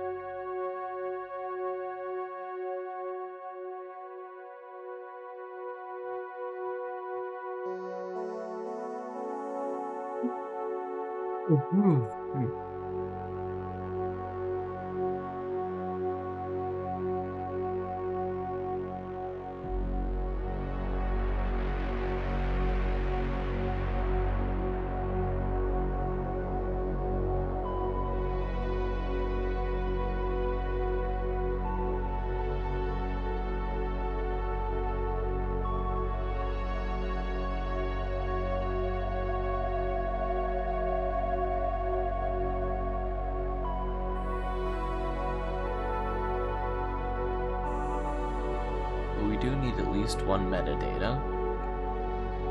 Means... like... do I need any overrides? We don't need to init members since we don't have any. We do need to do type name and also...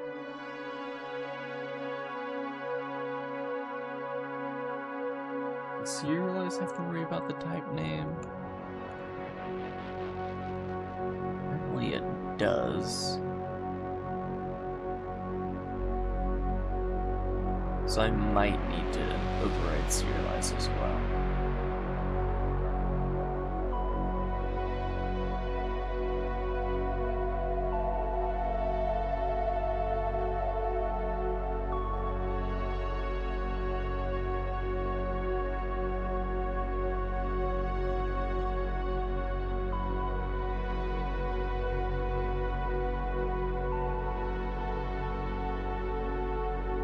Actually going to make it so I don't have to remember to serialize.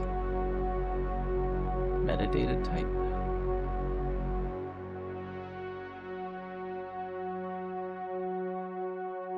Because since this is a overridden function or virtual function, just say second type name here. And now our metadata will be serialized with a metadata type automatically, meaning my serialized function doesn't need to handle that. I only need to worry about the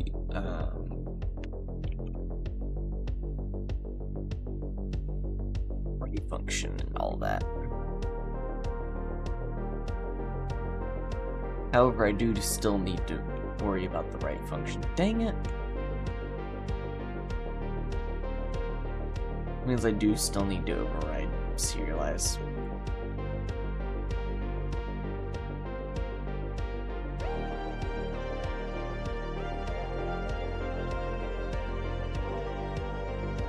Well, it's a lot simpler than the other metadata. This is baseline metadata.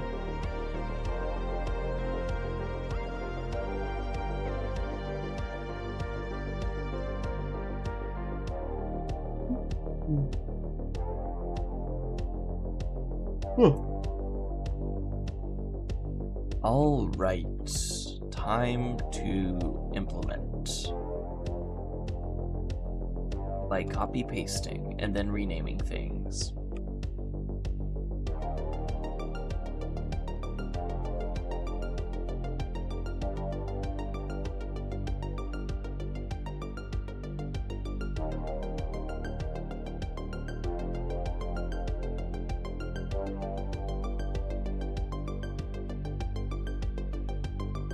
Alright, so we're gonna do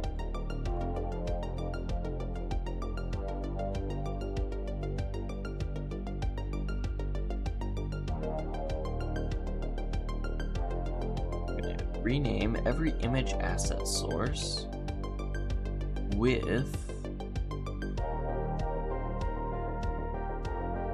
shader asset source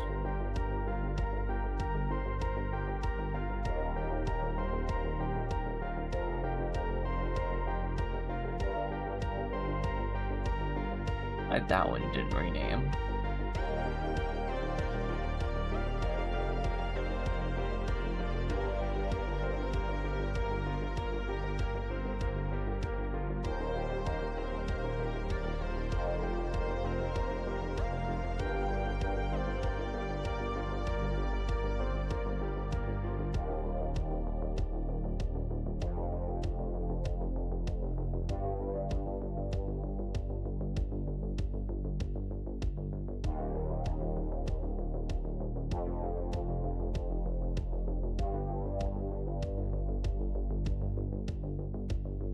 So we do need to change the build asset pipeline. Other than that, compile a conversion of type shader asset source. Asset source type. So I need to upgrade asset source type.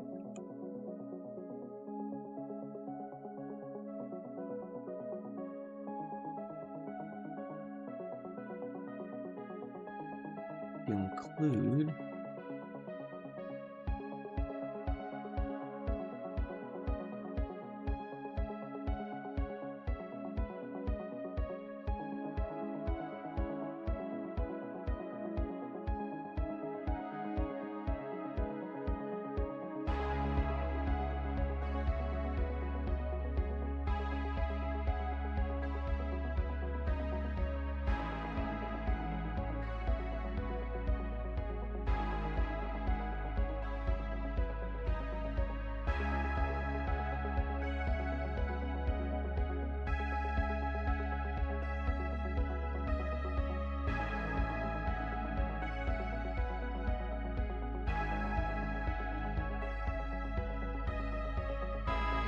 There we go. Those are now part of our variants. Easy switching. meaning this will now be happy.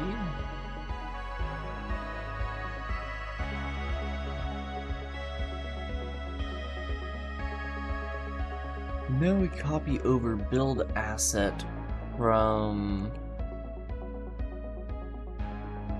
editor shader asset.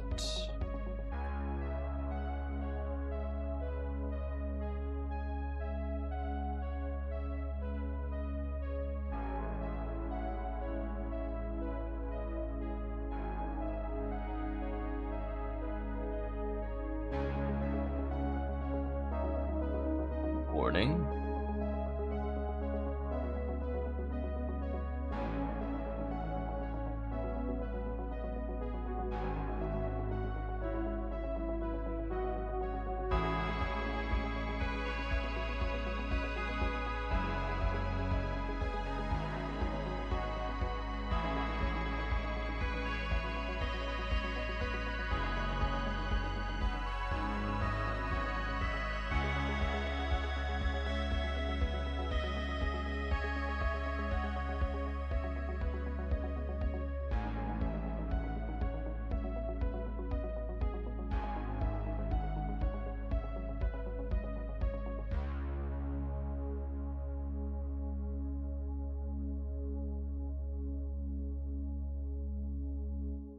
We want this to be shader asset metadata.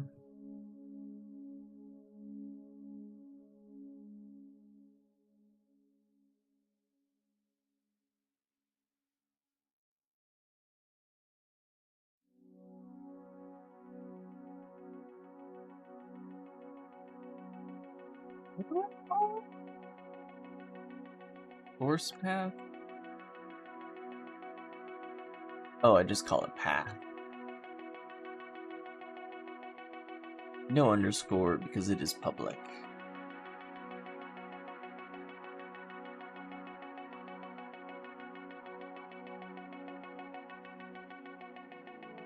Our ID is the same as metadata export ID value.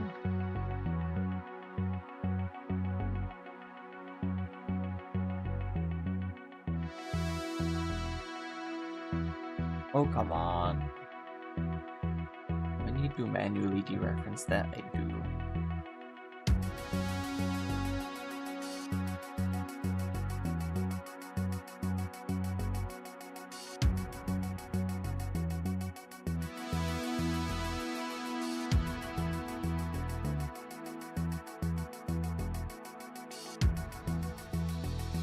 Name my shaders. Part of this asset. Oh, it's part of assets in general. Forgot about that.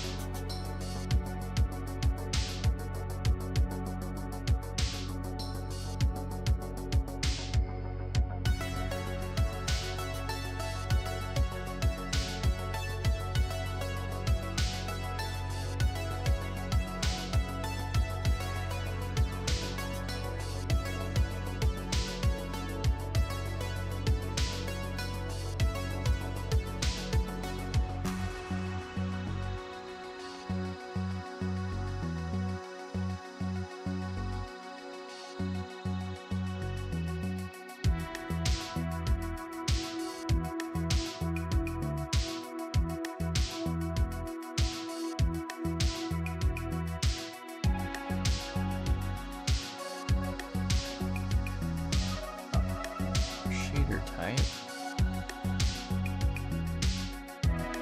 I'm just gonna straight yoink this entire function because I can.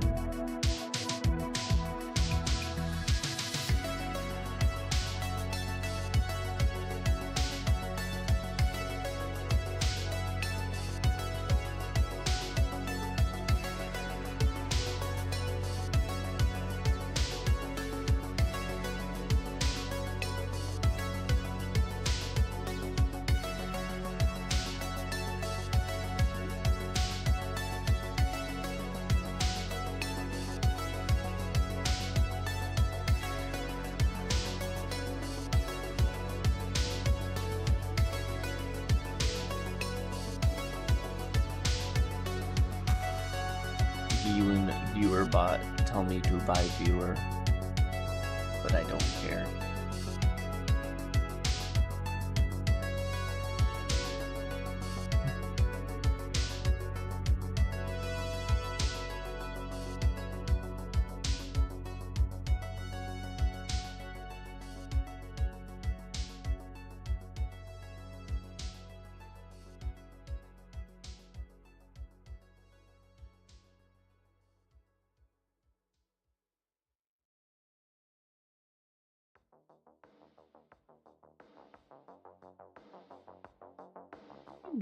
Code actions available.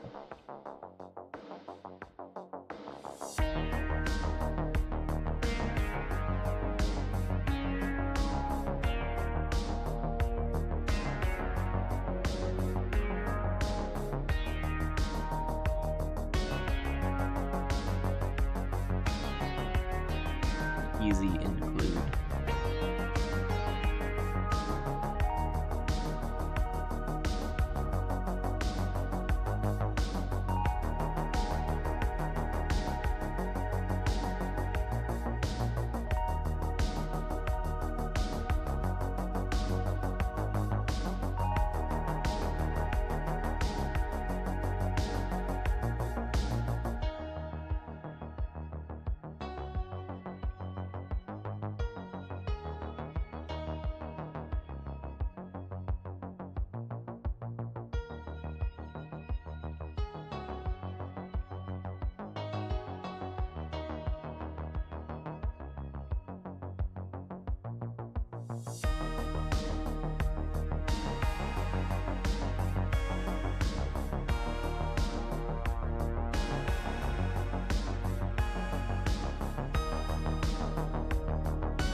Did I refactor compile shader at all? I did not.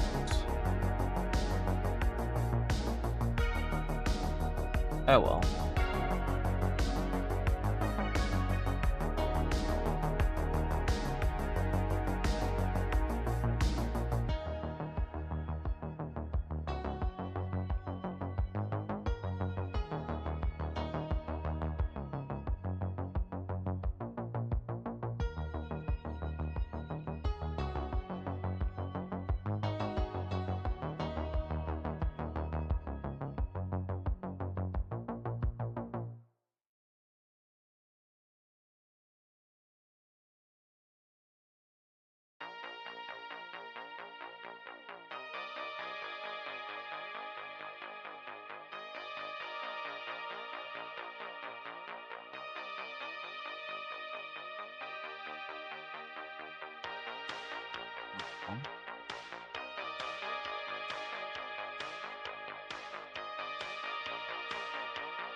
Gonna do for now.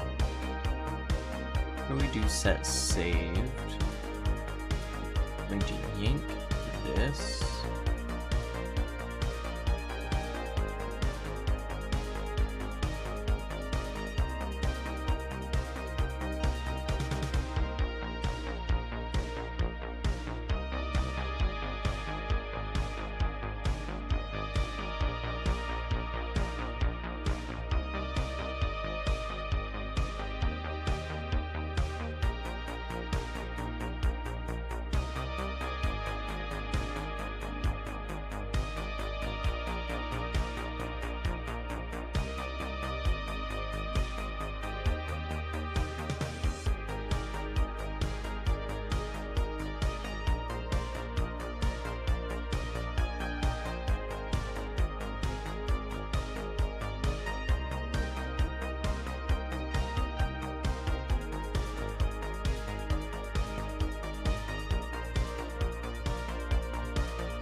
What's the includer?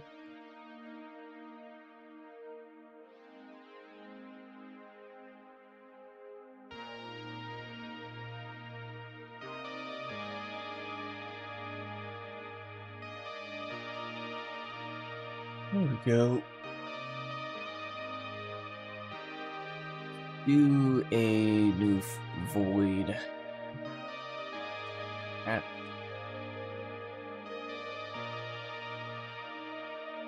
update attributes.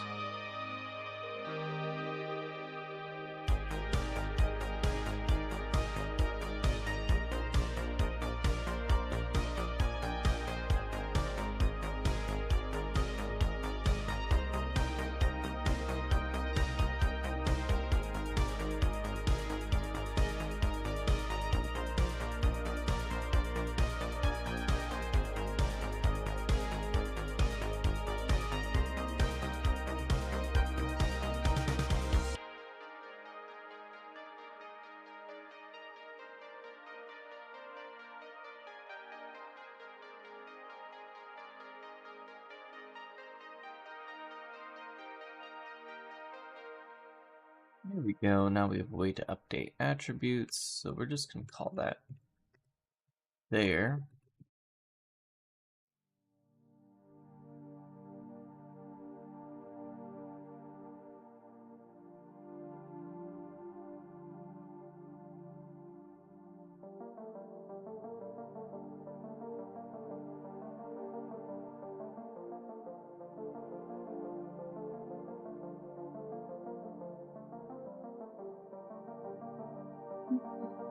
Woohoo.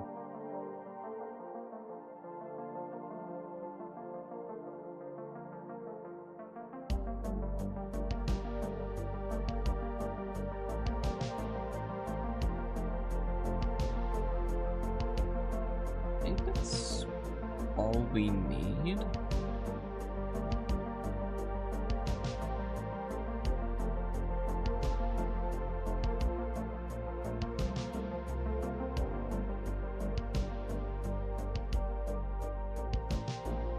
Aside from, actually no, we already copied all the overrides. They implement shader asset metadata stuff? I did not.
As shader metadata. Then for the shader asset metadata serializer,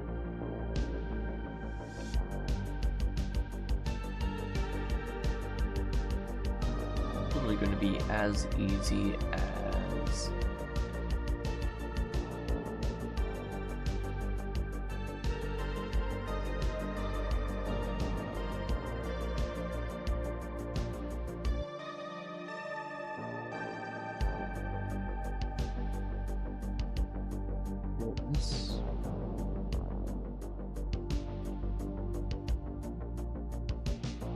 But manually narrow this to asset metadata instead of shader asset metadata. So we'll write the source ID, the export ID and then nothing else, and we don't have to write a custom serializer for it.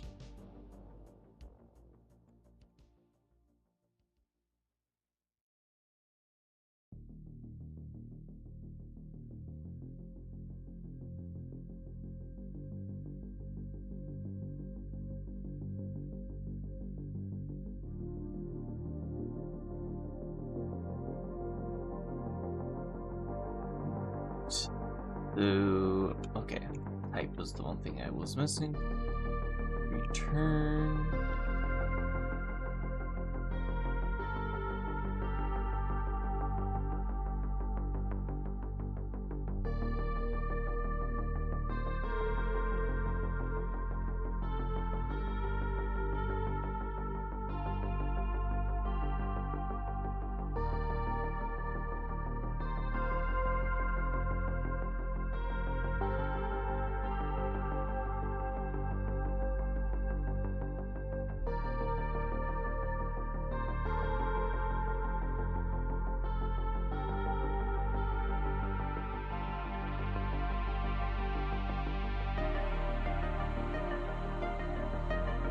Do a static pointer cast here from the shared from this. Works.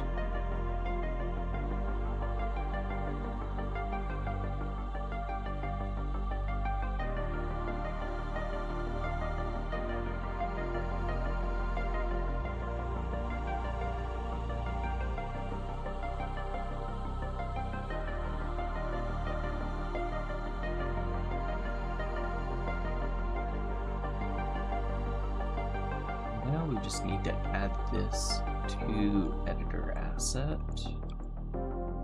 when we do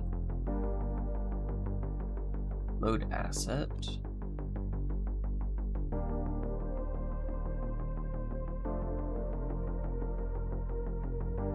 Say if extension is vert, drag, or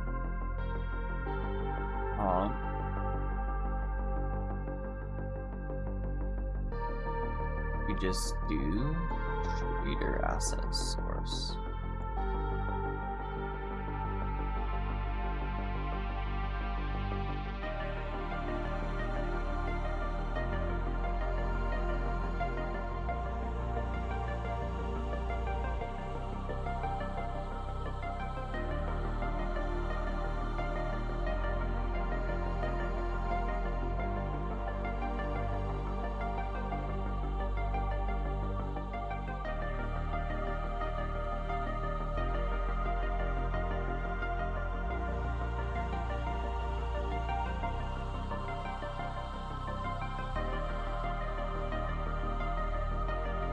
Voila, I think the rest of the code works fine.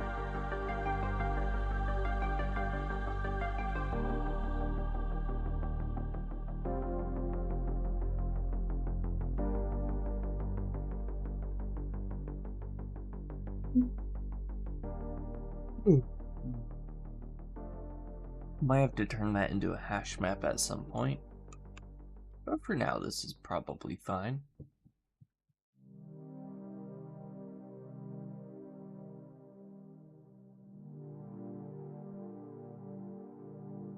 Editor is now able to detect and understand shader types.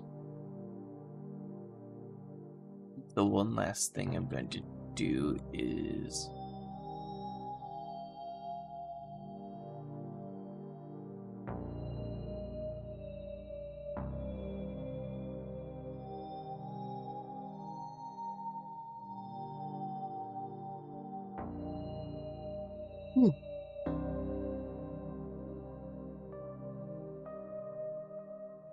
potentially create default source, or I might just add that in the file browser.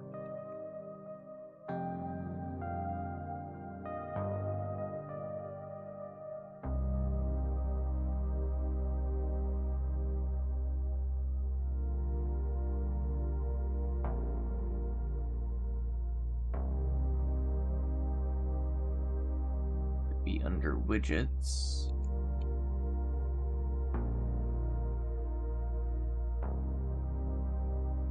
Browser widget, create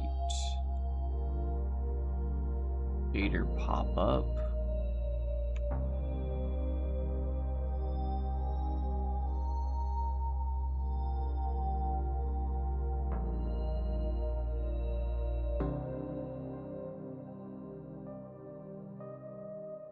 So before, what I was doing was literally just create default shader or shader type.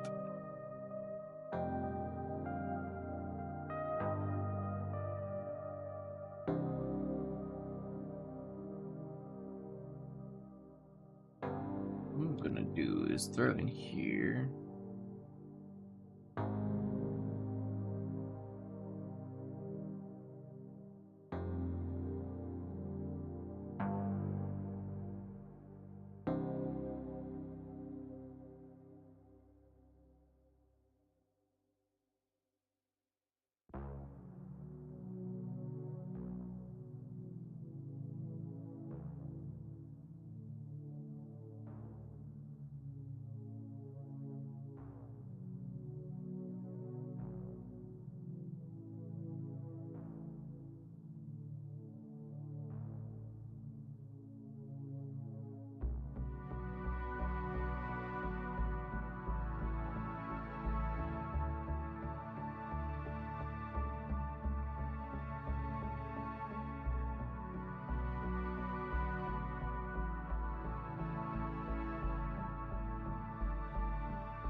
So now we have that code there for whenever I want to fix this.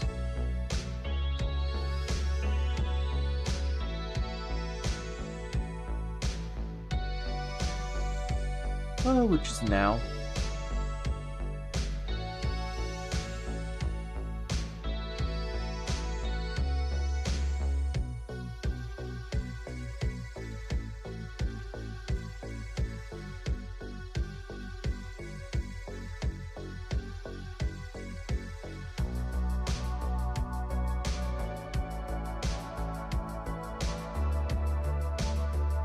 I really like manual memory management.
Finally, we get to the shader.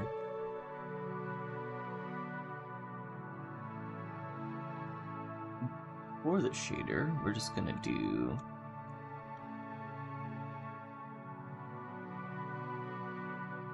create default shader, shader type, name, and get current directory.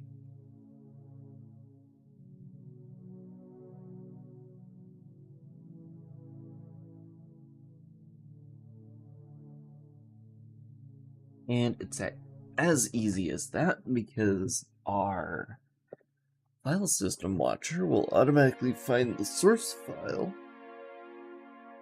and generate the metadata for us.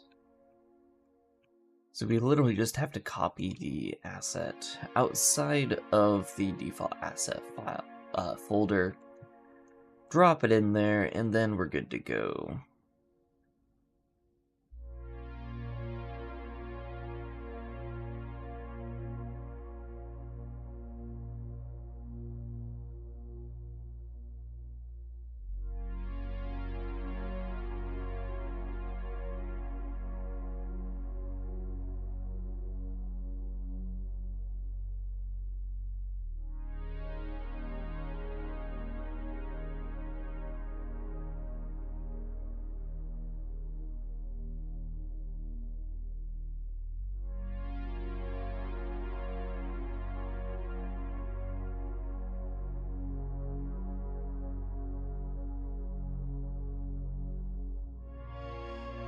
That we should be able to create shaders again, but we do need to go to I add shader views? Not.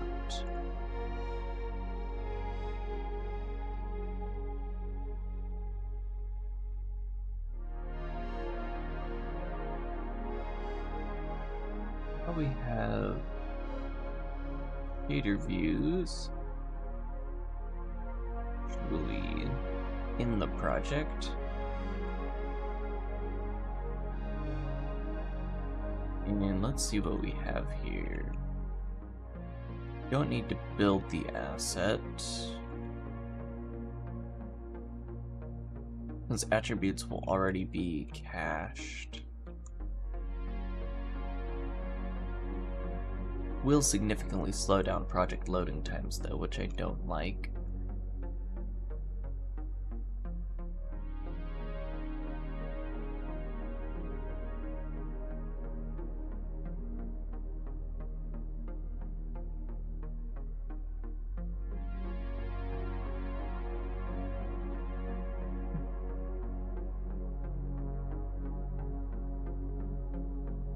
Grab and draw real fast.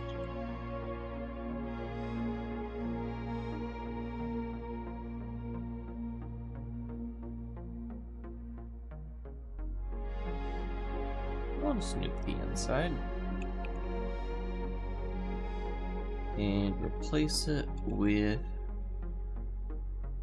whatever is currently in the data window.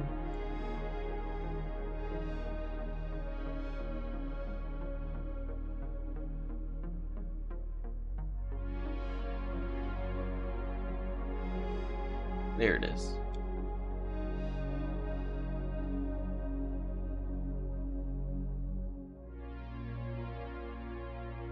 So display shader.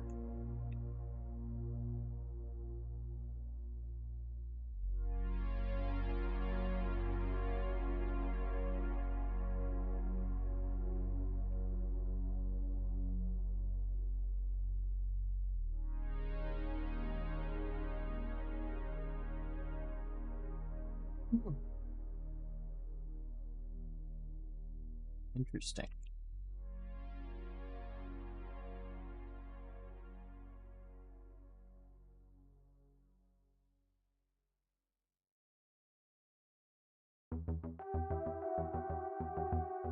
Oh, so I didn't have any data shown for shaders. So let's look at this display shader attributes function then. So this looks like what I want.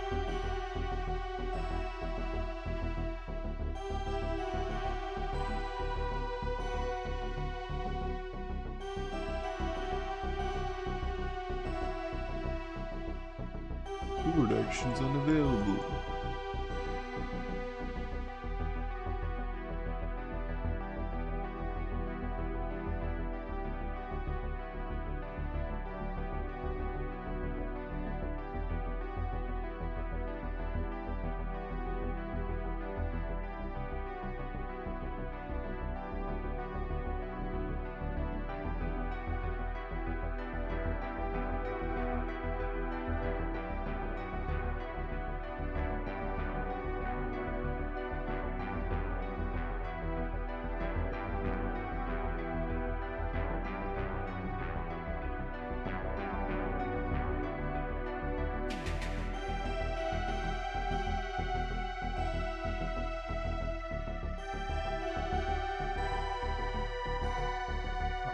It's right there.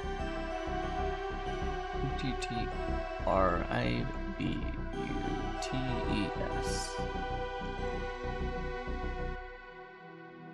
Oh, wait a second. I want attributes, source attributes.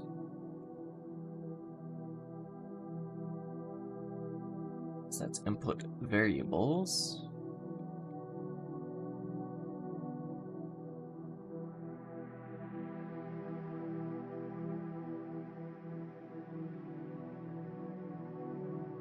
Oh, layout.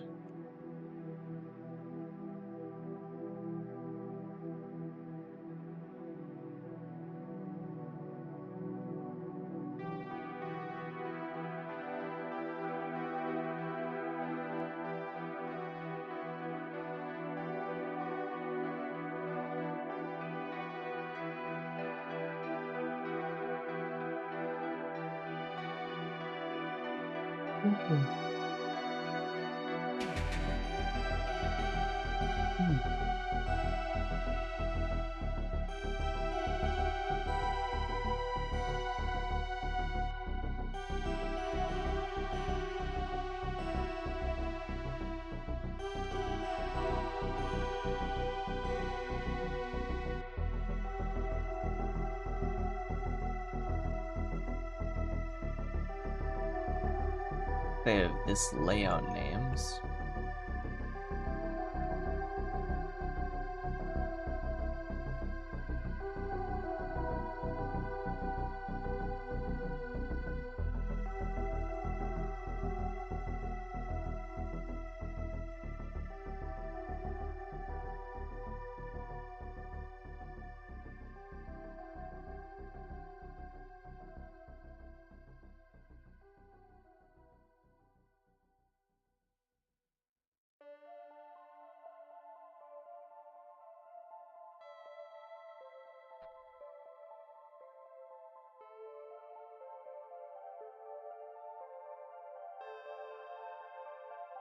Boom.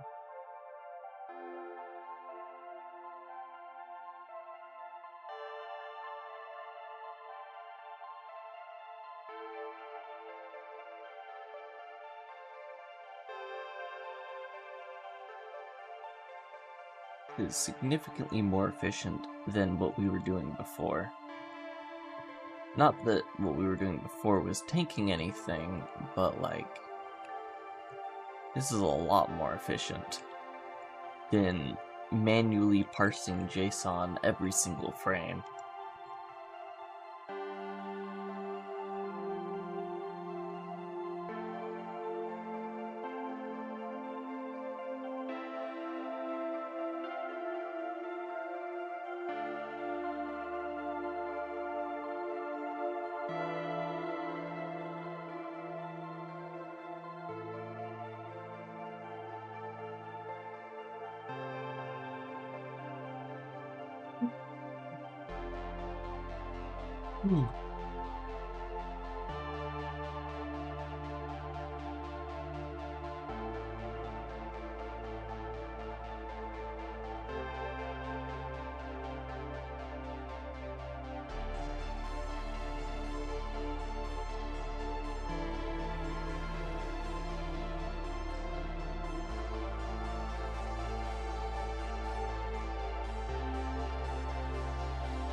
Not sure what that statement was for.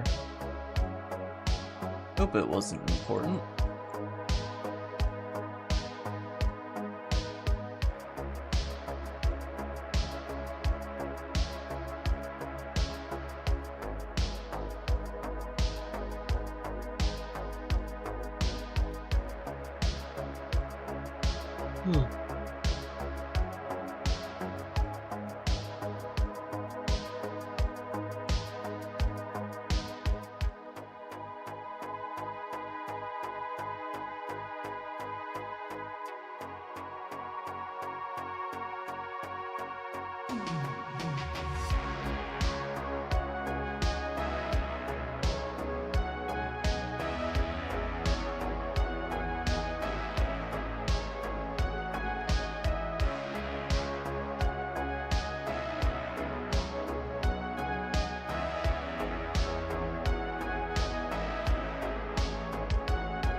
Why do buffers have members?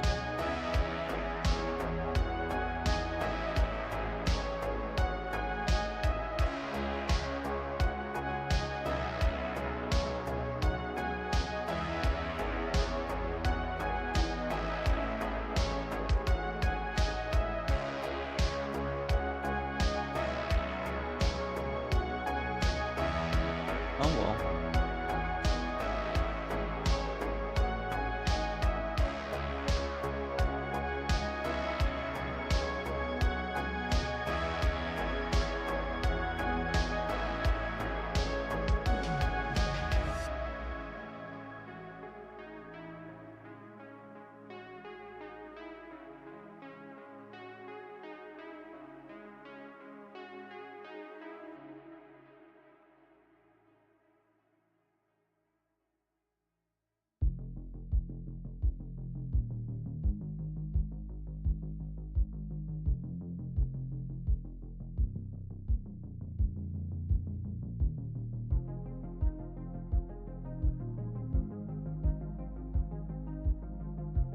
There we go. So our shader source view now shows us all of the data about the internals of the shaders. So let's put this in the actual data view, and all we need to do to put this in the data view is scroll past the millions of lines of commented out code, go to here, uncomment out this code I left for myself for future,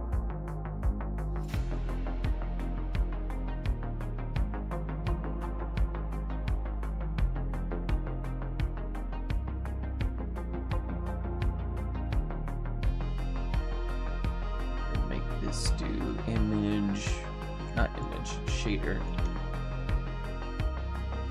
but source, and in the case of the shader asset source, use push back or replace back.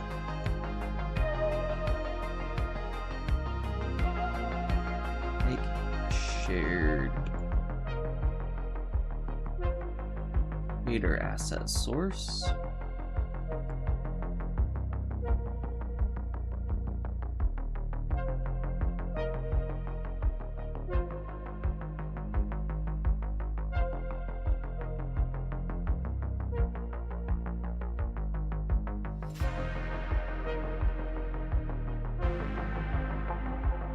and this will be a shader asset source.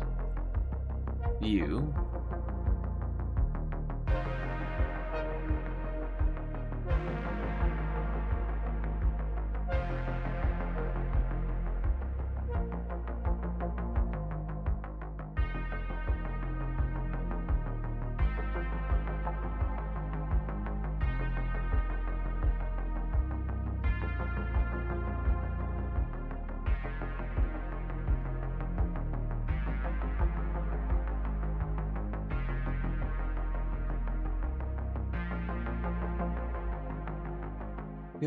So now, whenever we focus on a shader editor asset,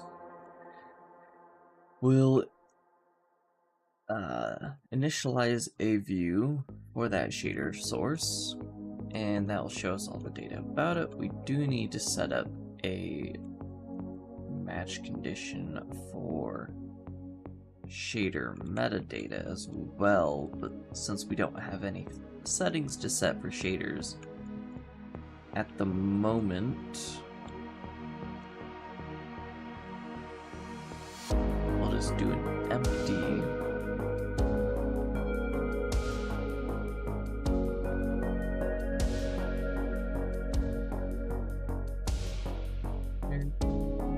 shader set metadata.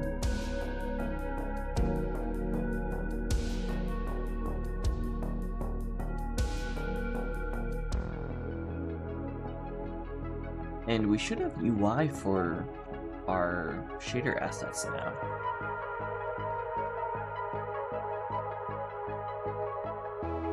If any pop-ups were working, which they aren't right now.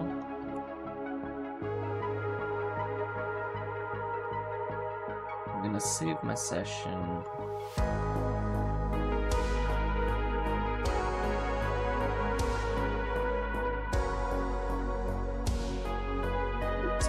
About views.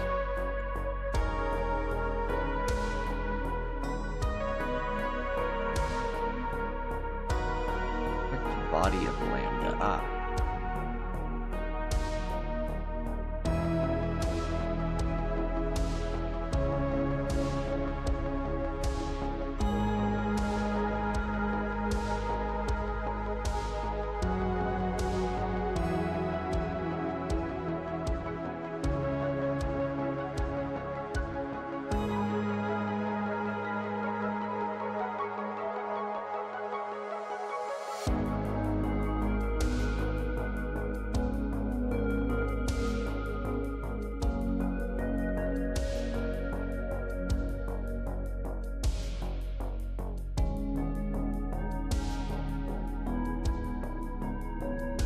Let's see if this works after all of that work.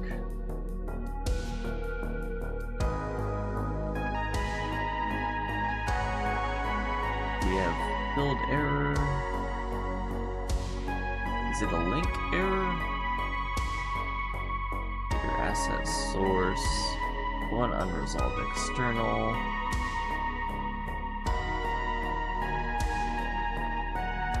The constructor.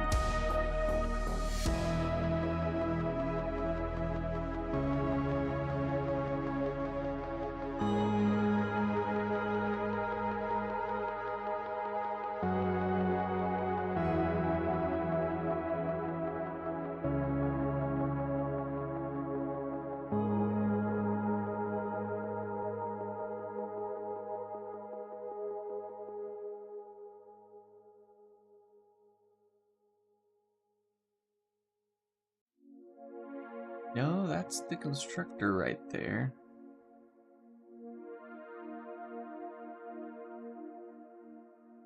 And I did add it to the CMake list, right?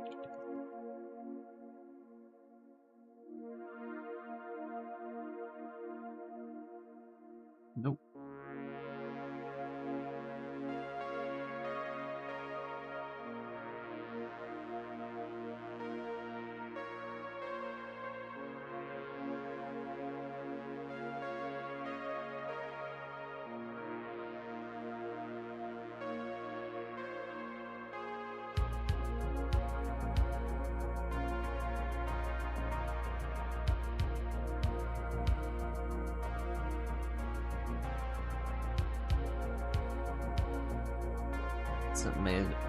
asset type, asset metadata, it's abstract.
To reference a deleted function.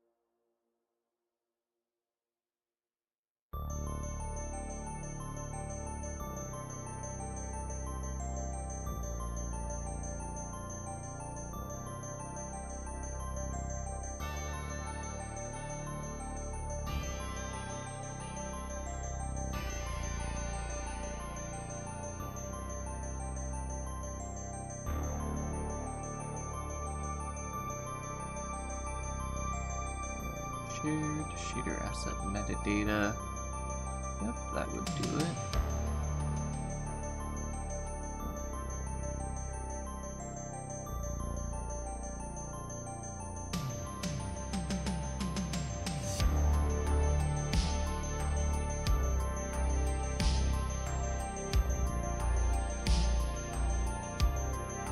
Interesting.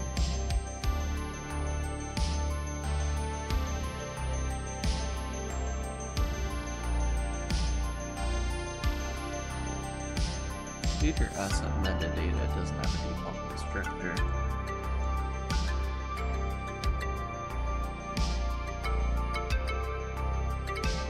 Oh.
Structure that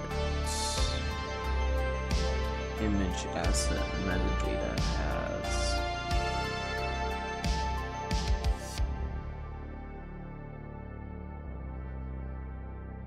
What is this?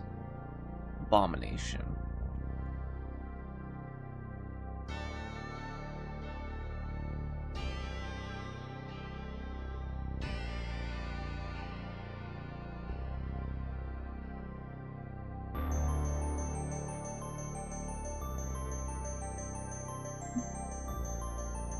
Here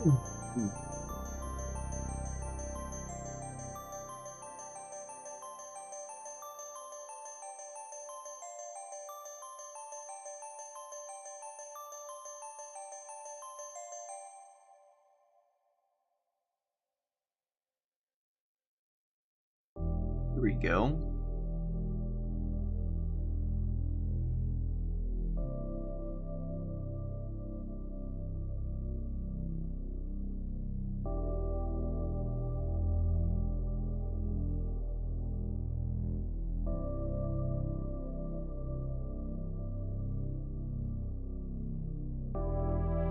Now if I do create new shader, let's call this test frag. It's a fragment. Did that just work on the first try?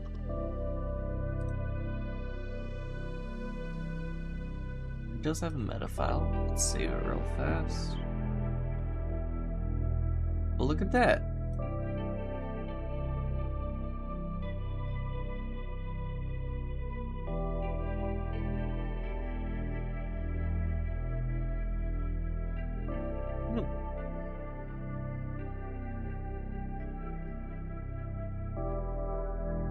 It like definitely takes a lot of time to write each one of these assets, but then once I'm done, it's done,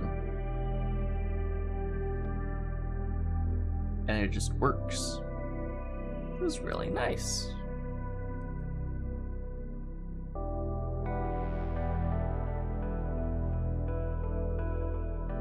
This show is unsaved though.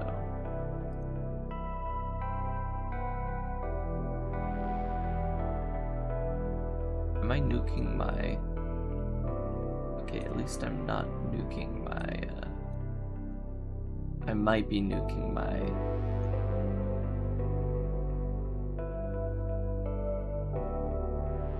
drive right now. Am I?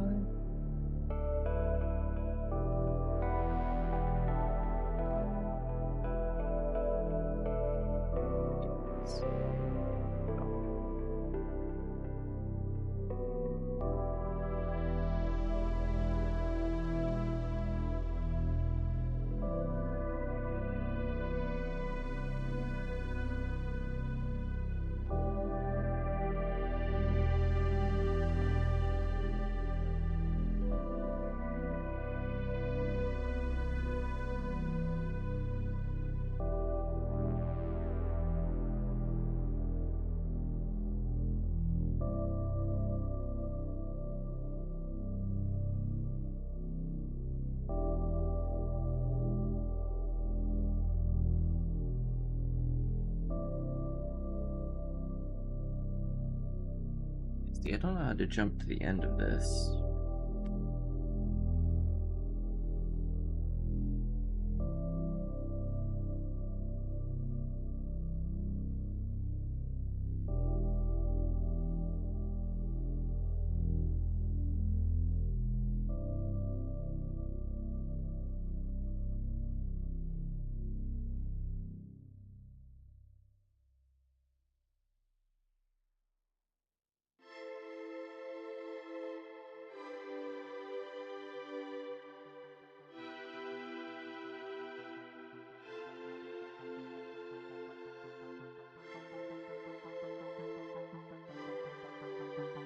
There we go. There's the end. And it doesn't seem to be going down anymore.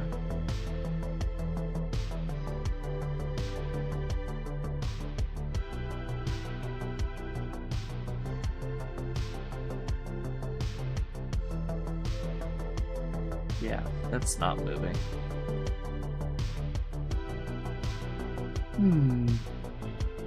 Metadata of type shader. Oh! One place that I forgot.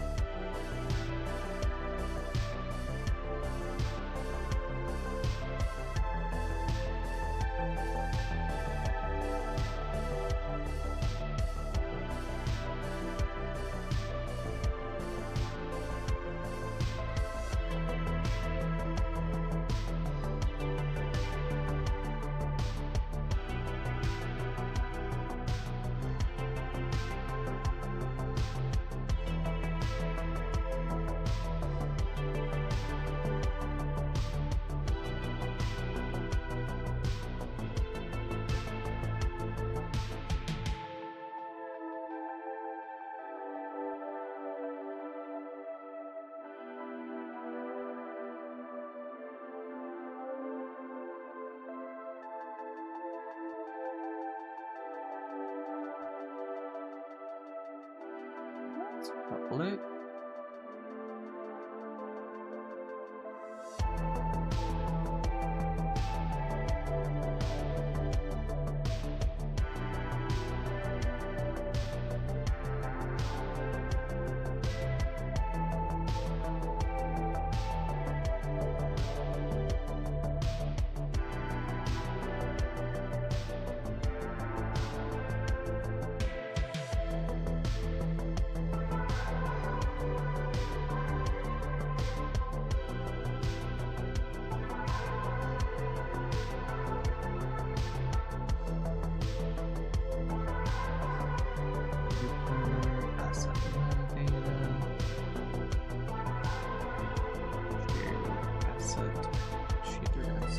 Which is a public asset metadata.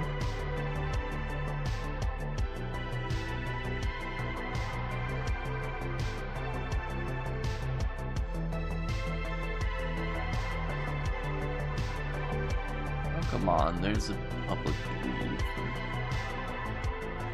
for that metadata.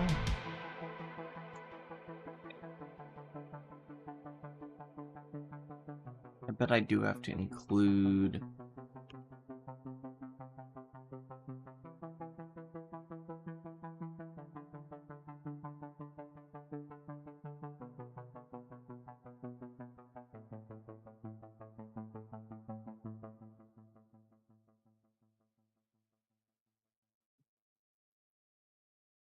shader source, and then it's all fine.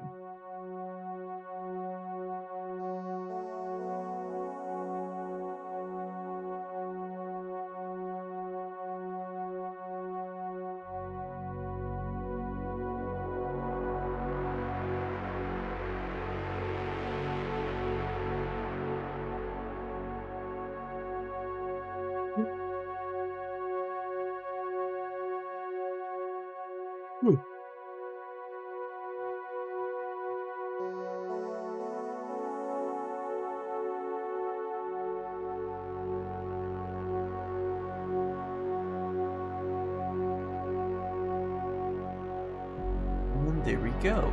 No more problems with it being unsavable. It loads the metadata just fine.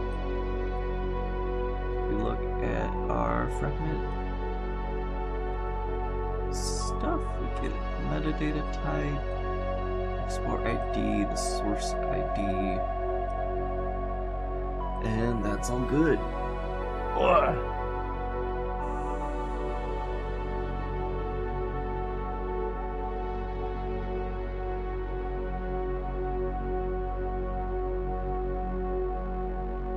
Alright.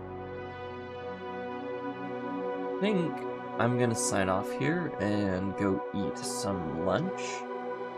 Potentially work on this a little bit more, and then, yeah. I will see you all when I see you.